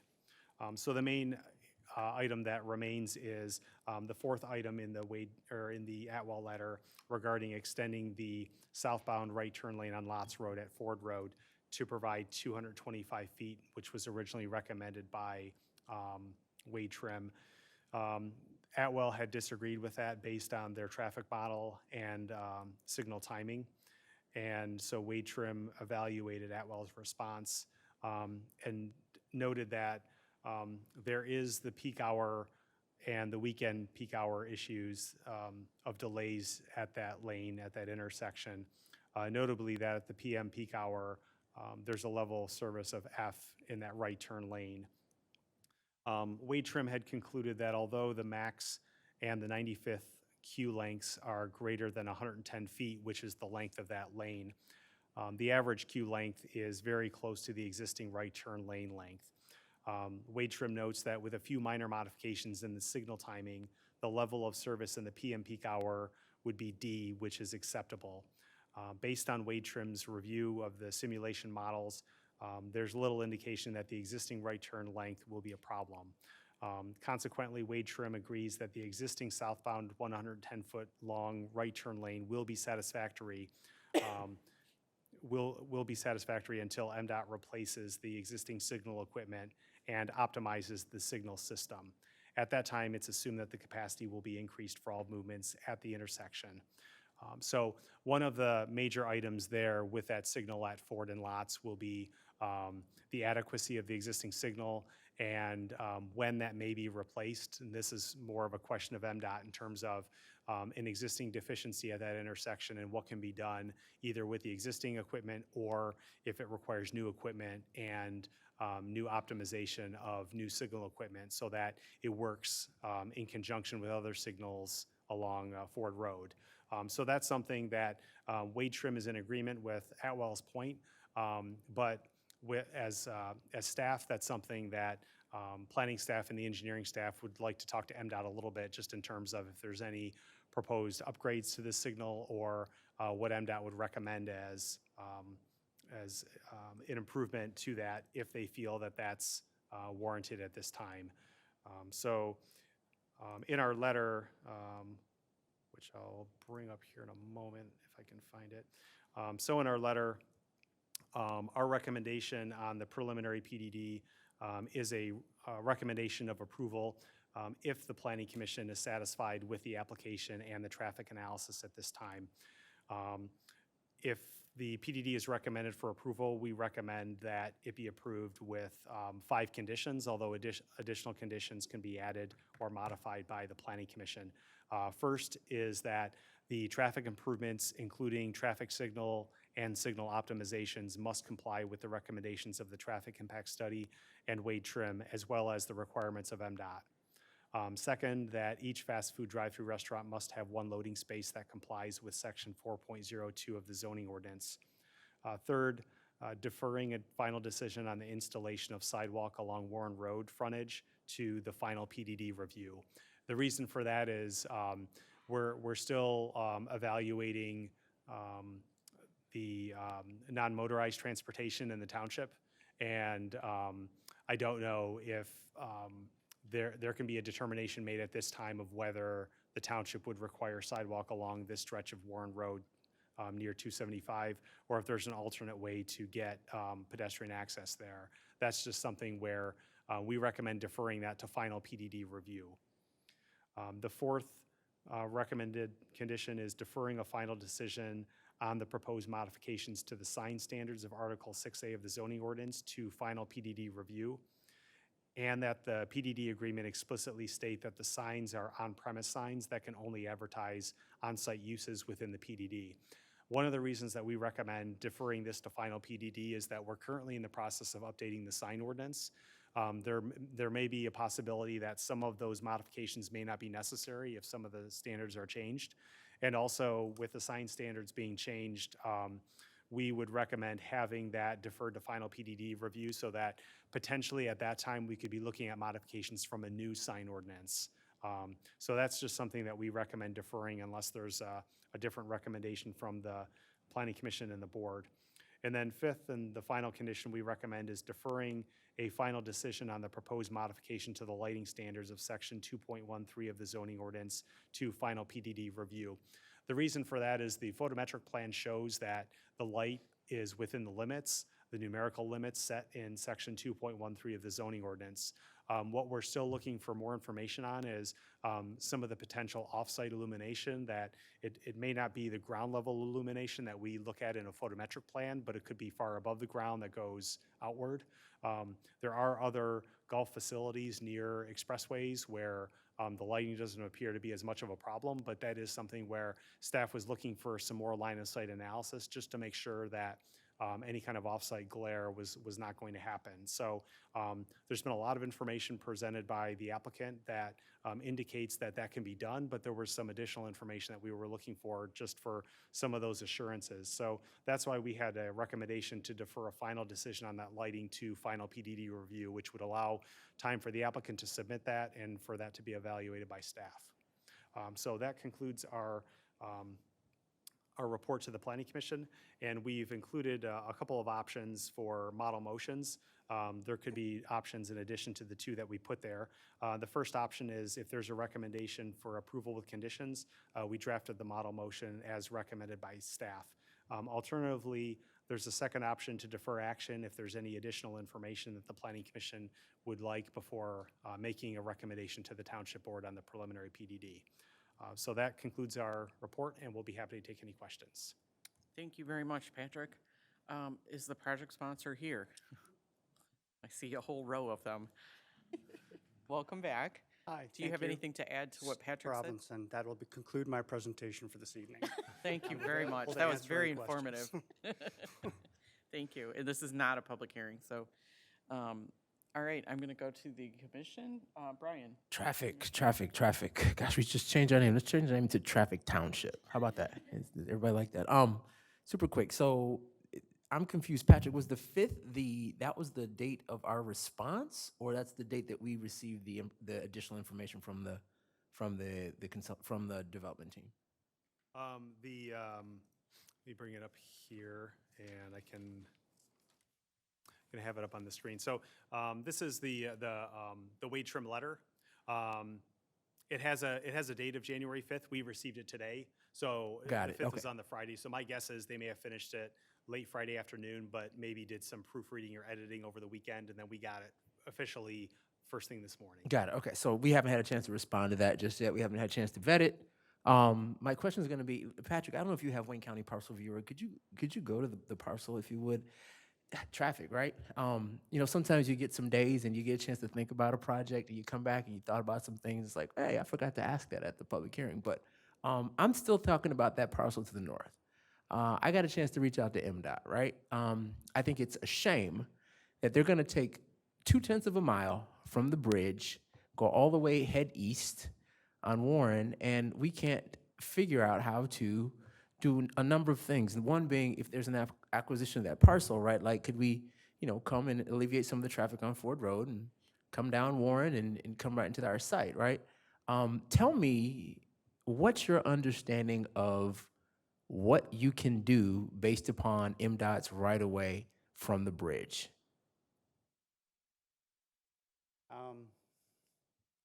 Our understanding is we have room for an emergency ingress egress because the geometrics that are geometrics that are available to us would not qualify as a full service or an intersection. What does that mean exactly? Sorry? What does that mean exactly? We can't come straight in and straight out. We got to come on a severe angle down the hill, and so it's just not something that we would normally, it wouldn't pass, like if we did a geometric and submitted drawings, the drawings would be skewed, so I don't think they would be, it'd be a straight ingress and egress. We also have some issues with wetlands right there, which significantly complicates that connection. And that's the B part of my question, then I'll be done. Based upon the parcel to the north, which is the one we're talking about right there, and Patrick, I don't know if you can put your cursor there, it's, if we come east down the, yeah, for sure, right there. Right. Based upon what we have there with the parcel that we don't own, it's not in play right now. And the parcel that we're currently gonna build on, and again, I am not an environmental guy. Tell me in like simple language, kindergarten language, what's wet and what's not? There's a drawing that shows what's wet. I don't have it with me. Yeah, It's we part of can the bring up package. the, And I'm asking about that parcel that's not in the acquisition, right? Yeah. And then the parcel to the south, which is in the I acquisition. can't speak to the parcel to the east. Okay, great. As far as wetlands, I mean, I'm understanding it's quite wet, but I can't speak to that. I don't Okay. know what's wet there or not. Relative to our wetlands, we have a drawing here. See where the wetland is right here. Now this one's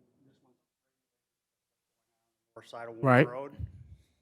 So we have that really, it's really steep hill right there. So we're coming in, it's really hard to explain. It's right off the edge of where the joint property line is. Right off, there's a guardrail right there. You can see the guardrail. The end of the guardrail, when you're out in the field, is the end of the limited access. So everything between the end of the guardrail and the property line is what we can squeeze in. We're allowed to squeeze through. But if you see it, you can see there's a 2-track right there that comes in. Yep, you see it. Further east, I see it. further, right there. There's the end of the guardrail. Oh. And you guys are bringing emergency access in right there?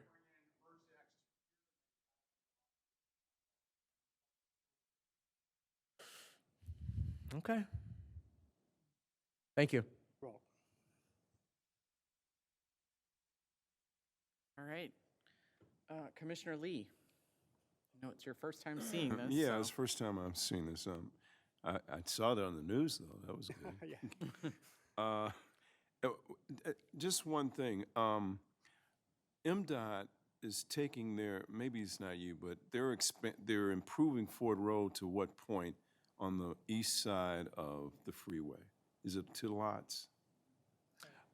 it'll go from Haggerty to I think a few hundred feet west of Sheldon. Haggerty, so it's not including any of this? Okay. That's too bad. That's too bad, because I'm thinking that all should be coordinated. I know that's a problem there now, right at lots, mainly because the lights aren't what they should be. It's not timed right in many cases. That's what I've found, at least. Not knowing that much more, because I'm wondering about this north side now that you brought that up, Commissioner Watkins, but I don't have any other questions right now. Thank you. Thank you. Commissioner Singh?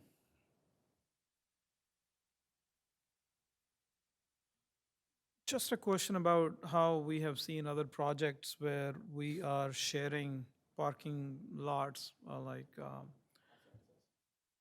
don't know what we call that, but that's something we are doing with all our commercial parking spaces where we are creating right of way or from one parking to the other parking lot.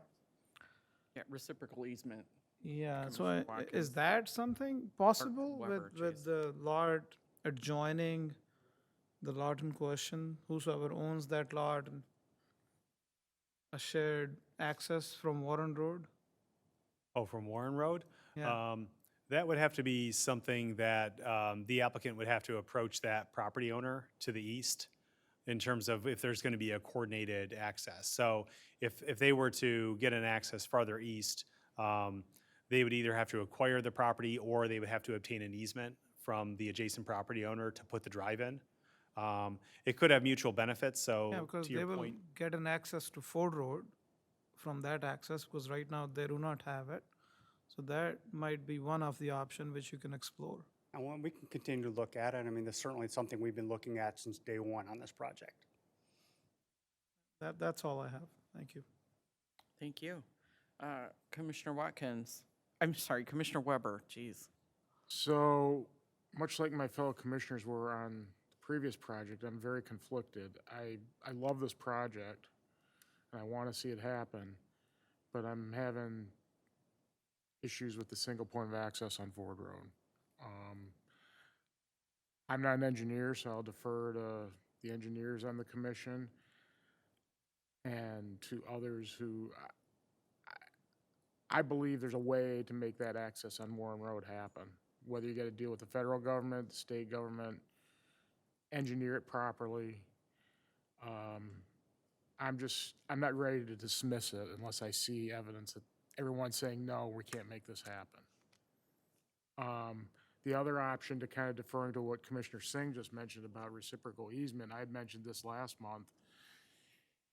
It's not perfect, but if you could go out east towards Lots Road across the Gordon Foods property and then line that driveway up with the Sam's Club driveway, maybe you put a light at Lots Road there for those two driveways. Again, that's not perfect. It also might exacerbate the problem that the two traffic engineers are debating at Lots Road and Ford Road, but I need to see evidence that another alternative access beyond just an emergency access can come into this property. Like I said, please don't interpret that as me being against the project. No, I I'm very understand, much yeah. for it, but that's an issue I think needs to be addressed properly. Commissioner Foster? Thank you. First, I'll start by saying that I don't think I've ever seen, since I've been on this board, so much public interest in a potential development for the community. I have not had any residents reach out to me specifically, but I've seen a lot of concern online about traffic, a lot of concern about wetlands, and a lot of concerns about preservation of green space. I think my fellow commissioners have, talked quite thoroughly about the traffic coming into Top Golf. One of the things that concerns me is the traffic once you get into the complex, and specifically the number of people who may want to go to Chick-fil-A and would like the impeding people either entering or exiting Top Golf. And so I'm just wondering what your thoughts are on that, and I know you have your contingency plan, but I feel like people are gonna get stuck. I have that same concern. You want me to- Okay, so relative to like operationally and the traffic on site, once we get in, I think that there's been a history of, short-term issues around some of these tenants and opening. So it's really gonna depend on the stagger of opening. I also know that these tenants have tremendous amounts of experience in dealing with it. We've already come up with, we have a backup plan, we have a backup plan to our backup plan. We're really comfortable, and I think all the tenants involved are comfortable that if there are issues, they will be able to work them out in short order as they work themselves out as well. So by staggered opening, you mean possibly opening, like, I'm just throwing this out there, opening the Chick-fil-A first, and then letting that excitement die down, and then opening the rest of the? Well, it might be just the timing of, yes, Okay. the Chick-fil-A might open before the northern tenants open. Okay. It's just a much smaller facility than some of the other facilities from a construction timing standpoint. Okay. Patrick, do we have any data from the other Chick-fil-A's that have opened in our area about what openings looked like and what? There were some, sorry, I can. I've got some just anecdotal data that I looked at a couple of years ago, the one in Novi by the mall. And in some of the cases there, where I was there, maybe Saturday mid-afternoon, sometimes the line would be out to, I think it's 12 Oaks Road, whatever the ring road is, and it would be pretty far there, where one time I had measured, looking at an aerial photo, and I think the line was maybe 1,500 to 2,000 feet from the window all through their stacking lane, through the parking lot, down the side road to the ring road, and then backed up the ring road. So that was probably the longest line I'd ever seen for a fast food restaurant. So based on that experience there, we had asked the applicants for not just showing how it fits on their site, but a contingency plan that would take the traffic much farther to the northwest, which is what they did, where they have, I think they went up an additional 1,000 feet, and there's a cul-de-sac turnaround where if something like that were to happen in Canton, then where a driver could not get in, they would just continue to go up until where they could turn around.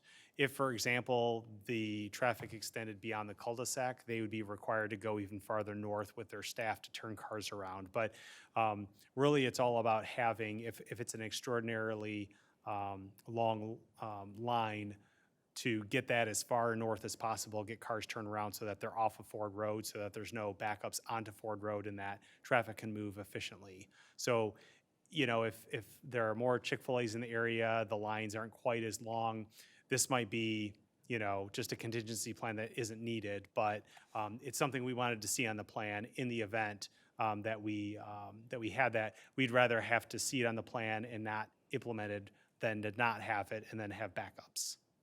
Thank you, I appreciate that.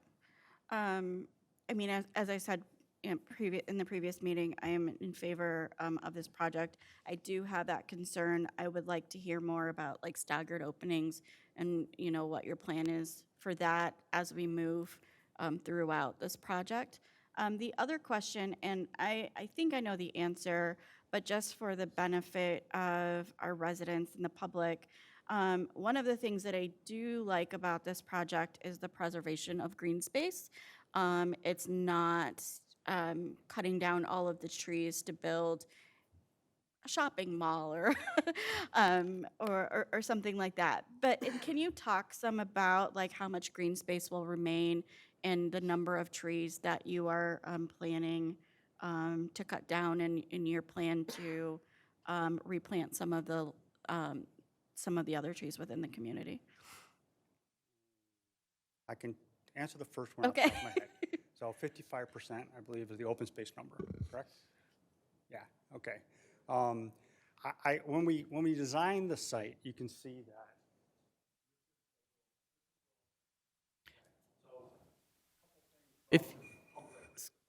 If you could stay at the mic, I think we can get Patrick to wave his hand The public around.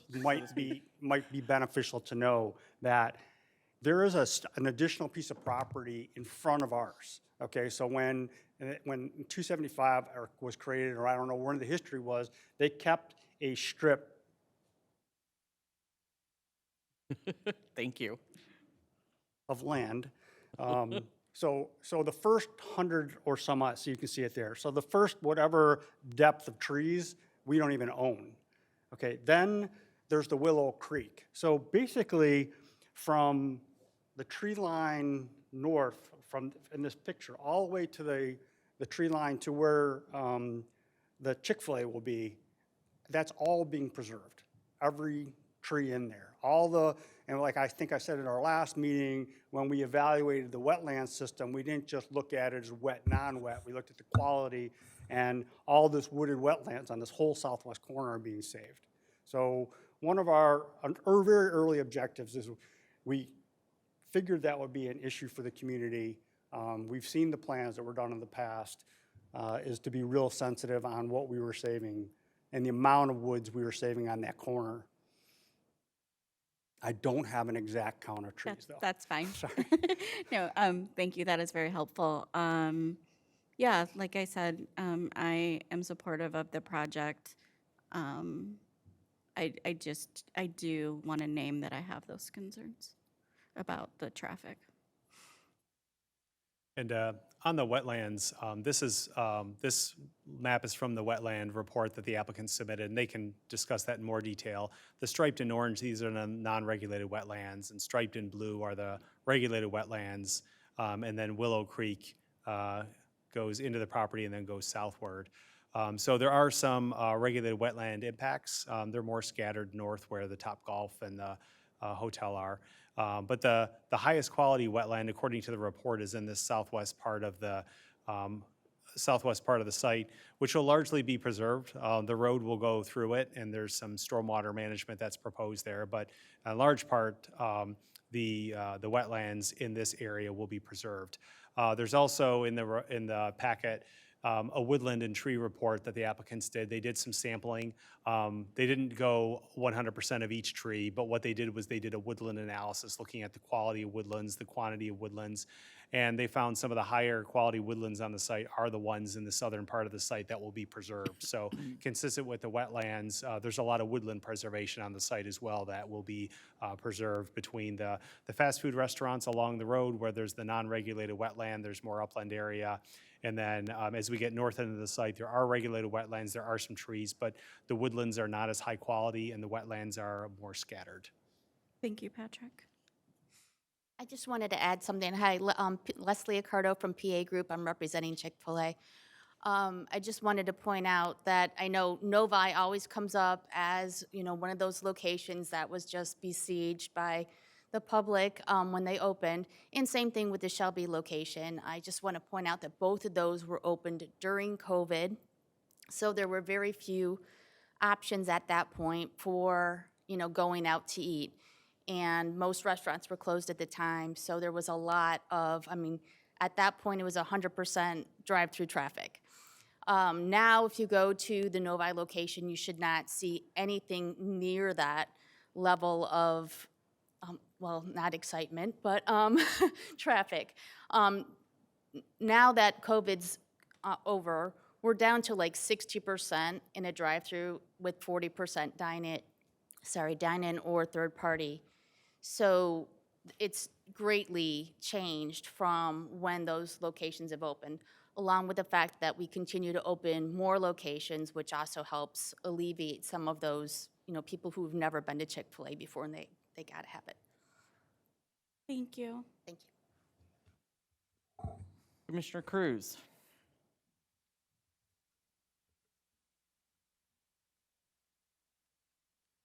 So this, the Warren access is for emergency only.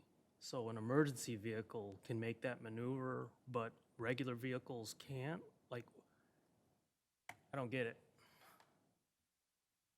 I'm the wrong guy to ask that question. There we go. Hi, Eric Lord with Atwell. I think the thing that you have to realize is there's just a limited area width-wise that we have to work with. So if you're going to put a full access intersection there, it's gonna be wider than just an emergency access. Emergency is gonna be one lane that's gonna come down, just for that vehicle to come in and out. You're not worried about two-way traffic, you're not worried about, anything like that, turn lanes, everything else that widens that need, that we just don't have. So there's other improvements that go with a full access approach, is what you're Correct. saying? That is correct, yeah.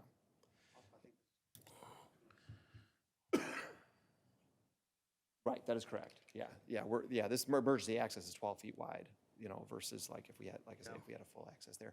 And I mean, the other thing to remember too is that, you know, MDOT is redoing Ford Road west of the intersection. They're studying that. Wade Trim is involved in that study. They've coordinated that with the study that our traffic consultant has prepared.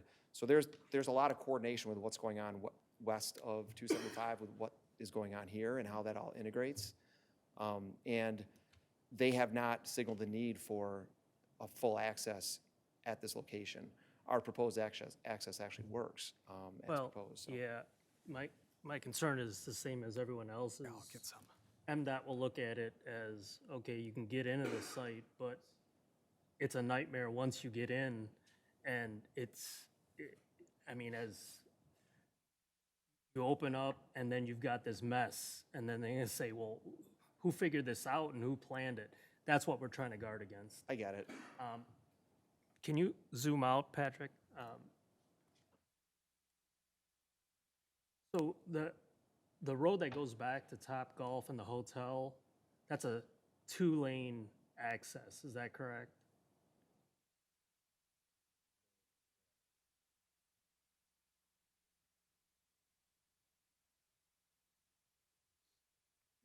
You're talking about that the drive that takes Yeah, it can you back? go to the Yeah. overall plan? Yeah. Yeah, it's a 27-foot wide So- road. A concern about that is, let's say you have the Chick-fil-A turnaround queue, how do you get, people that can't get to Top Golf in the hotel, Top Golf people can't get through because the lane's taken up. So that's a potential delay that you guys need to look at. That turnaround was for Chick-fil-A queuing, is that correct? That's an overflow, that's overflow point one. So if they opened up and we're stacked significantly beyond what's calculated as the stack, because we're already well above what the traffic study tells us for the amount of cars we need to stack on site, based on the Novi Chick-fil-A. So what we've been asked to do is say, well, when they open up, if there's an overflow, what are you guys gonna do? So this has it going up and turning around. Now, we've all talked internally amongst ourselves, the tenants, the hotel, Topgolf, and everybody else. They can't stack on the road. There's no, that can't happen. So either if it gets to the point where we have, you know, people going up, turning around and waiting to turn right into Chick-fil-A and blocking traffic, they're gonna have to do something, they're gonna have to let They're everybody gonna go. jump that curb and then drive. Well, no, if you look at the plan, they have human people working all these turnaround points, so it's not just a sign. So they will have to rearrange that, and we've talked internally, whether it be around the hotel or, you know, somewhere else, but to get through whatever those first couple weeks of opening are. Just real quick from, I know this is from Wade Trim's initial review, and it just says that the queuing analysis performed by a consultant for the Chick-fil-A and Portillo's restaurants was thorough and based on actual queues observed at the Novi location. Wade Trim agrees with the results of this analysis. So I just want to know there's like pages of our traffic study devoted towards stacking and how long the lanes are, because you can see the amount of cars we have designed in these queues are significantly more than any township ordinance. And I agree that Chick-fil-A has their system down. I mean, if you've ever been through the double drive-through, it's boom, boom, and you're out, you know. You know, the other main concern, we're gonna just reiterate it again. I mean, Leslie, you and I worked on the Taylor one, okay? That's in the process of getting approved. You've got 1 point. That's just Chick-fil-A. Now you've got Topgolf, a hotel, and another fast food.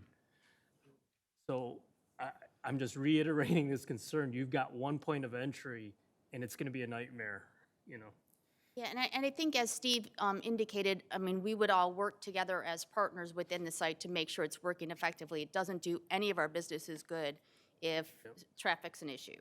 So, I mean, we will do what it takes to make it work and work together to make sure it's not an issue. But what does that mean? I mean, in a situation like this, if you got a bunch of cars in that can't get out or past Chick-fil-A, how would they work together to solve that problem? I mean, if it means we need to hire outside traffic, a lot of times they'll hire off-duty police officers. We have worked out, like at one point, we talked about doing a queuing and the Top Golf if we needed to do a turnaround there. So we're all committed to making sure that we're not, hurting each other's businesses. And I guess another thing to point out is the queuing on site that we're showing right now is for 52 cars. Chick-fil-A's sweet spot, what we considered like regular traffic, and we're not talking about the honeymoon period, but like regular traffic is like 35 cars. So we're more than comfortable with the stacking that we currently have, but getting past that honeymoon period is gonna be a little bit of a challenge. The other thing is, Sandhurst Street, so you can actually access the site through Sandhurst and exit through there. Nothing's stopping you from doing that, right? There's an easement, we have an easement to Sandhurst. Sandhurst is a private drive. So Sandhurst, But you have an easement access. there's a cross access between ourselves and the So tile I'm gonna shop. alert you to that. That's in terrible shape. People are gonna be using that. I guarantee it. It's not direct, but yes. Yeah, just an FYI. And then the last thing, Patrick, I think you touched on this, the Wade Trim letter, I want to read it.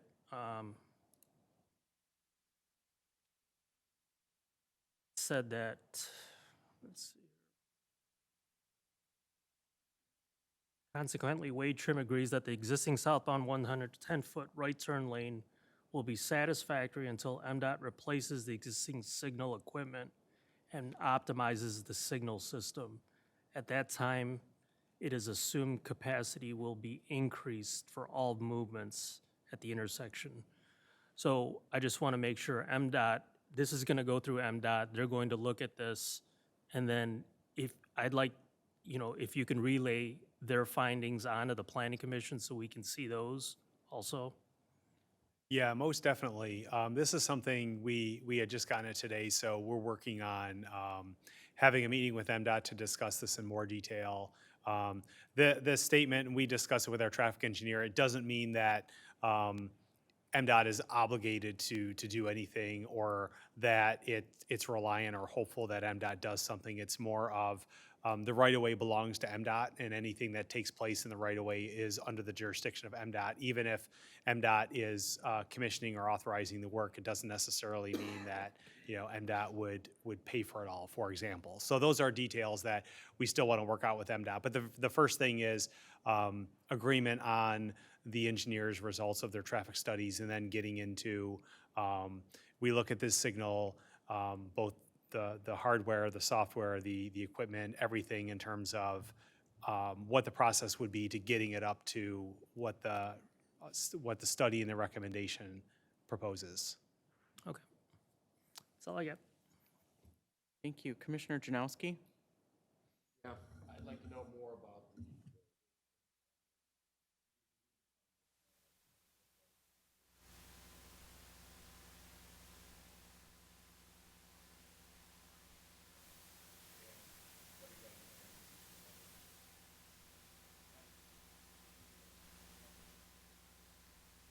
So you're looking for what Wade Trim's,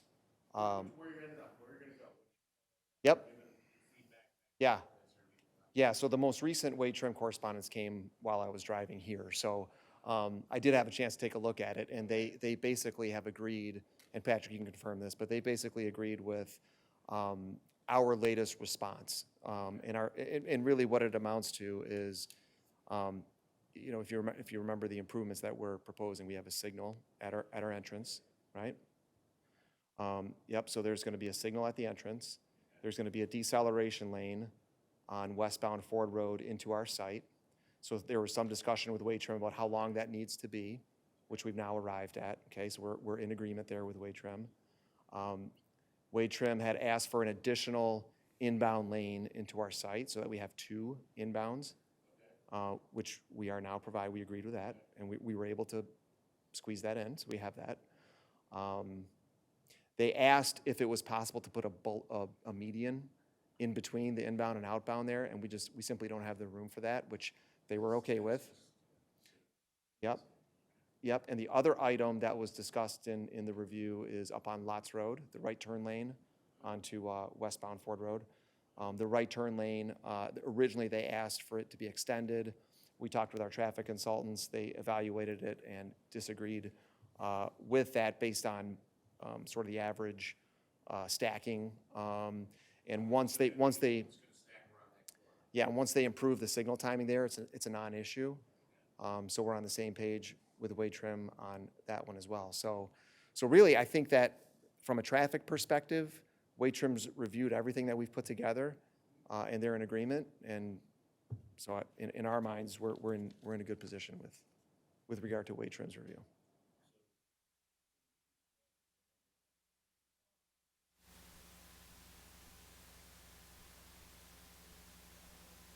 Yeah, I can't recall the number off the top of my head, yeah.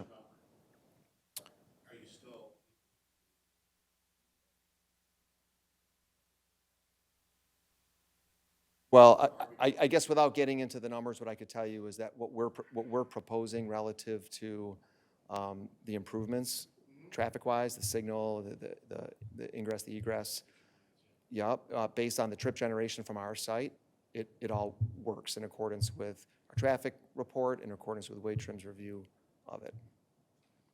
Now, we still have to go through MDOT. That's still part of our process. Remember, we're at the very beginning stages of this, right? So we still have detail to go through. That's going to be all part of what we do as we move along. Yeah. Anything else? Okay, very good. Yeah, I share a lot of the concerns about the traffic, the ingress, the limited access point. I think this is a wonderful development. I hope it can happen, but I do, I am concerned about the one point of access and all the things that we've all talked about up here, really. But what do we feel like we should do for a motion? Wouldn't it be appropriate to table this or defer? I mean, Second. personally, as far as the single point of access issue goes, as I said earlier, you call me a visual person, call me complicated, call me whatever you want to call me. That's not what we call you. I just want to, I want to see it definitively told that there cannot be a point of access on Warren Road. There you go. And I'm willing to die on that hill. The project Really, will, that hill. unfortunately. I mean, this is So- something we've looked at in, significant depth. We don't have the geometrics to make it happen. We have a traffic study, and I know traffic's an emotional issue, and it's a mathematical issue. For us, we have to follow the mathematical, and everybody tells us it works. We do not have room to make the connection to Warren Road. You can table us, but I can't come back and change the answer. I've seen many complicated projects happen that they've overcome far more difficult obstacles than this. Okay. I'm just not convinced that somebody can't develop a proper access there. So appreciate I'm that. sorry, That's okay. That's why you're here. So, Patrick, for that question, who is the appropriate person to give the answer to that? I think it would probably start with MDOT in terms of what kind of restrictions there are in terms of the location, what possibility there is, if any, of having the type of access on Warren Road that we've discussed here. So we would probably reach out to MDOT directly regarding that. Is there a way to make the motion or give conditional approval based on that information? Can I add one more item on that access point? I want everybody to think too about, if you look at our entrance off of Ford Road right now, we have a deceleration lane, which we talked about extending for stacking on the deceleration lane and all that. That's what a full access intersection does. You have acceleration lane, you have a deceleration lane, you have inbound, you have outbound. So if you put that up on Warren Road for a minute, all those things are going to be necessary there too. So when you talk about a deceleration lane, you're putting a deceleration lane up on the bridge. But let me ask, okay, I'm gonna counter you on that then. Let's take a place like 12 Oaks Mall. You go around that ring road, there's not a single point of access on that ring road. There's multiple accesses on that ring road. So you're telling me that if you engineered Novi Road and 12 Mile Road properly, you could have a single point of access into 12 Oaks Mall and you wouldn't have a traffic problem internally? Well, a mall is much different traffic What, generator. what, not in principle, it's not. I mean, what if you have a full house at Topgolf, you have a full house at the hotel, you have Chick-fil-A, and you have Portillo's? You're gonna tell me that that's, I mean, yeah, it's not the volume of traffic or people that you have at 12 Oaks Mall, but the principle's the same. I don't think we're qualified to debate the Exactly. the traffic difference between 12 Oaks Mall and a Topgolf in Canton. So with all due respect, the numbers are the numbers. We engaged a traffic study that was done last July. I'd appreciate it if I could just finish the thought, and I don't mean to be rude. We finished this traffic study I think it was June it was submitted. It took us 6 months to get a review. We finally got a review. We responded to the review, and your traffic consultant and our traffic consultants have come back to us and said, this works, okay, on pure math. I understand there's also the emotional component to it. There's nothing We're emotional. we're more than happy to take a look again and continue to work on the Warren Road access. At this point, it cannot, for us, it can't be a condition of the project because we don't have control to get it done. And I know that we can simplify it and make analogies, but we're more than happy to continue to work on it and try to figure this out between now and final. We asked you not to shut us down today because that would be a serious problem, especially after waiting for as long as the traffic review as it did. I'm not looking to shut you down. I'm looking at you to investigate it further. That's not shutting you down. I want this to happen. I know you do. I know. Let us keep on going and let us work on trying to get there. There's a lot of other pieces in play. There's a lot of experts that have looked at this. We're more than happy to continue to look at it and see if we can work our way through it. And you're right. There's been I've seen more difficult issues. I can tell you, and I made it my presentation, I stood on this bridge a year and a half ago and said this is going to be a problem for me. I knew it then and I know it now, and we'll continue to work on it. I wish it wasn't. Yeah, so do we, believe me. Through the chair, Madam Chair, if I could. So I think one of the things that will get us to where we need to go is understanding our options right now and what we need to do tonight. And that is, number one, we can move it, or number two, we can wait and get the final on the traffic response, which came in on the 5th. Sounds like it hasn't been completely reviewed. I think I heard you say that you came in and you saw something on your email or something like that from, if you could, tell me, you're saying that you have. Yeah, what I saw today was Waitrim's response to our last submission. And their response is what I just outlaid a minute ago, where they were in agreement with our response. So And I'm just we're confirming, done. Patrick, is that the case? That's their response, that they're completed with that, with the additional information from the developer? That Wade Trim is satisfied with Atwell's response last week regarding Wade Trim's initial review. So Wade Trim is satisfied with the proposal. As staff, our remaining questions are with MDOT and the applicant's team in terms of, now that there's agreement among the engineers in terms of what needs to happen, how does that signalization and other upgrades take place? Because it's both the hardware and the software of the signals. Can we add to that? And I didn't mean to interrupt you. Listen, I'm a Michigan grad. We got to get out of here. Can we add to that the investigative piece on Warren? Listen, I already know. I know where you are with the project. You don't control the other parcel. I don't want to bust your pro forma trying to. I get it. I know what you need to do in order to make it work and how it pencils now. But our team wants you to figure out, let's say you acquire that parcel. Is there a way to get this done? Look at it and see if that works. We will absolutely look at it. All right. I'm sorry, Madam Chair, back to you. All right, thank you. Does anyone want to make a motion? Brian's really good at it. Are we deferring or? Let's see. Yeah, what are we deciding?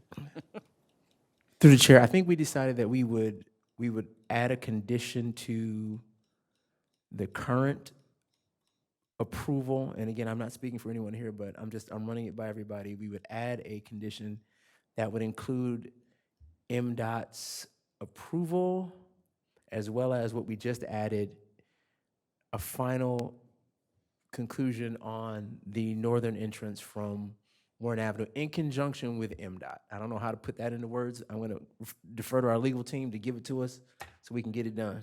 Courtney, you're on.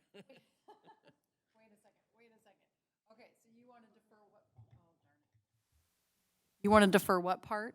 So we wanted to, and again, I don't speak for the rest of my fellow commissioners, but I think the key is we'd like to move it with the conditions stated by Patrick, numbers 1 through 5, but we need to add to that an additional condition which speaks to, one, the traffic situation, the light timing with MDOT, and the second piece of that being investigation of the northernmost entrance, possibility of a northern entrance from Warren Road. Did I get that right, fellow commissioners? I know, I'm getting it. So basically what you're saying is you're adopting Patrick's proposed option 1 with the addition of 2 conditions, the MDOT analysis and then the second one, Yes. which is Yes, ma'am. investigation of the Warren Avenue component. Yes. I think that's your motion right there. I Okay, think so you just- I'll start reading and then we'll, Yes. can we build it as we fly?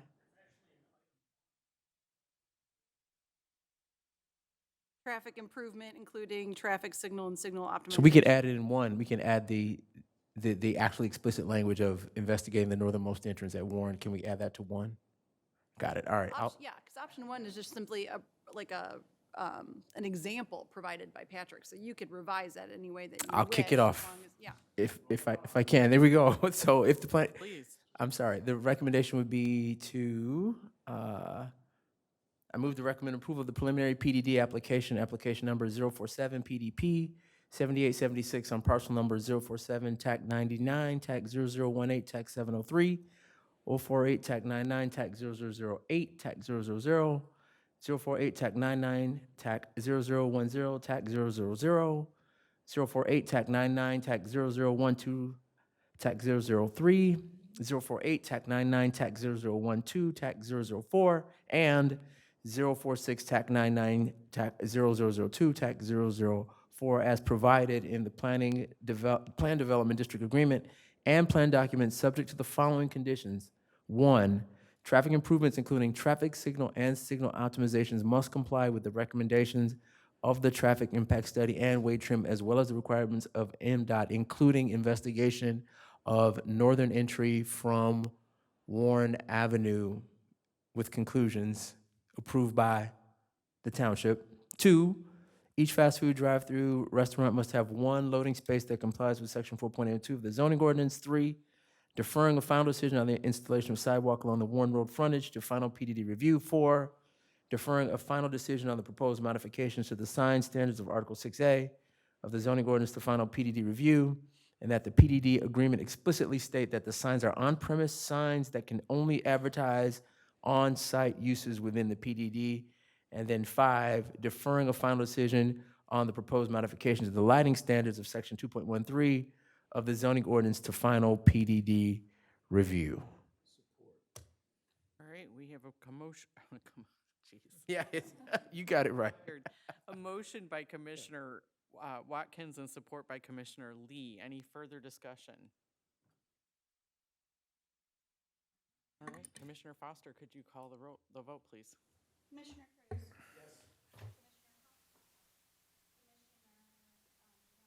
Yes.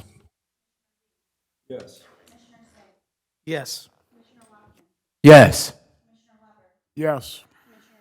Yes. All right, motion carries. Thank you, guys. Thank you very much. Go Blue. All right, thank you.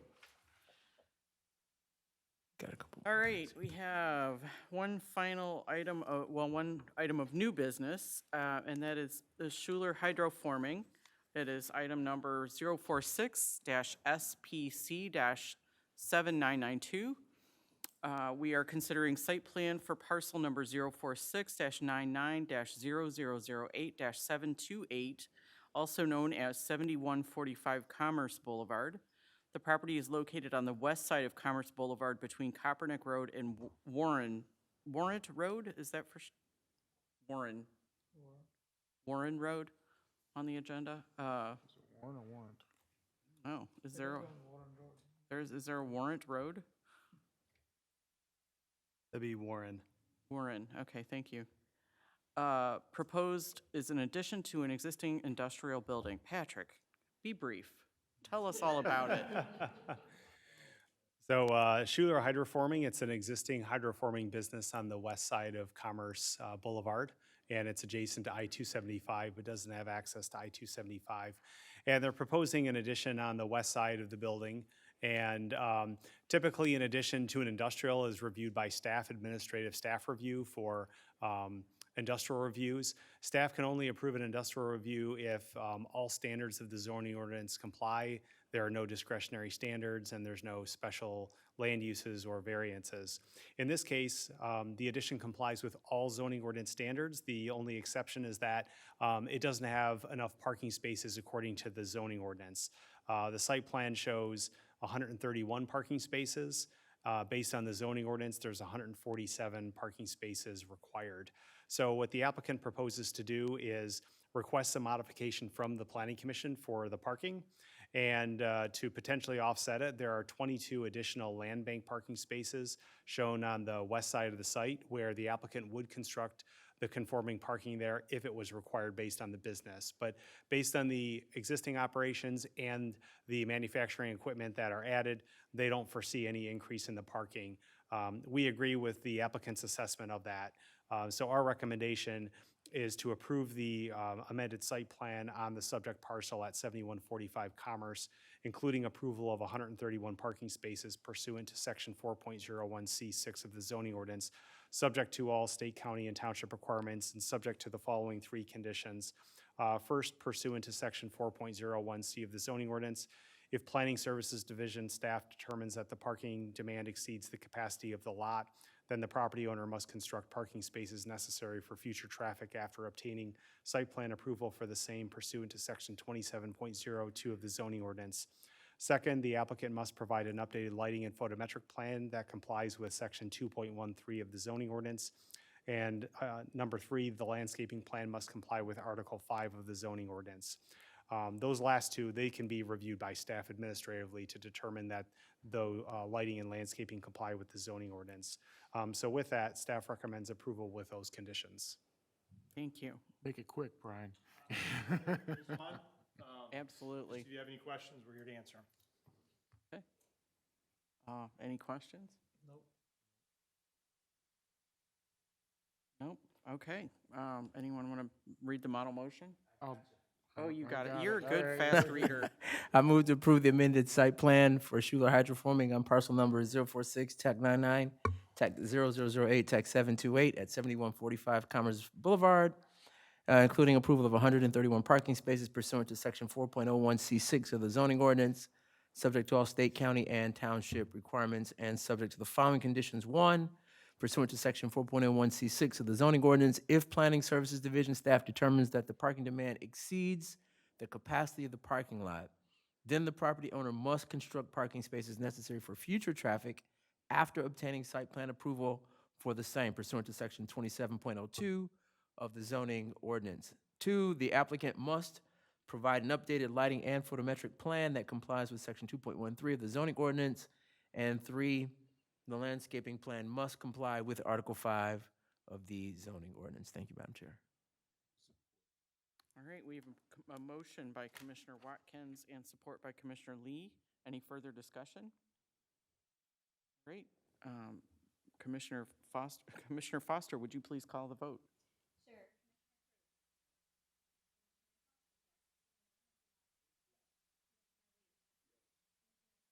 Yes. Yes. Yes. Yes. Very good. Motion carries. Good luck. Yeah, thank you. And we have miscellaneous. Anything miscellaneous? Staff? No? Nothing to add. Okay, I public just want comment. to apologize, actually, just for being a little tardy. I didn't catch the 6 a.m. or 6 p.m. start time. Oh. As I am an MSU double grad, I didn't even think about the U of M game. So I do apologize. I'm very sorry for that. Yeah, that's too okay. bad. We wouldn't think about MSU if it was them. I take no offense. He was just a little bit late, really. So, you want to make a public comment, Dan? No, I don't. I just want, I want to thank you for the dialogue tonight, and I think you realize by both of our projects how conflicted we are in that area, and we're going to take all of us to make that right. And I think you made a good start tonight. Thank you. Thank you. Thank you. Motion to adjourn, Madam Chair. All right. All right, we have a motion and support to adjourn. All in favor, say aye. Aye. Aye. Any opposed? Okay. Go blue. Go blue.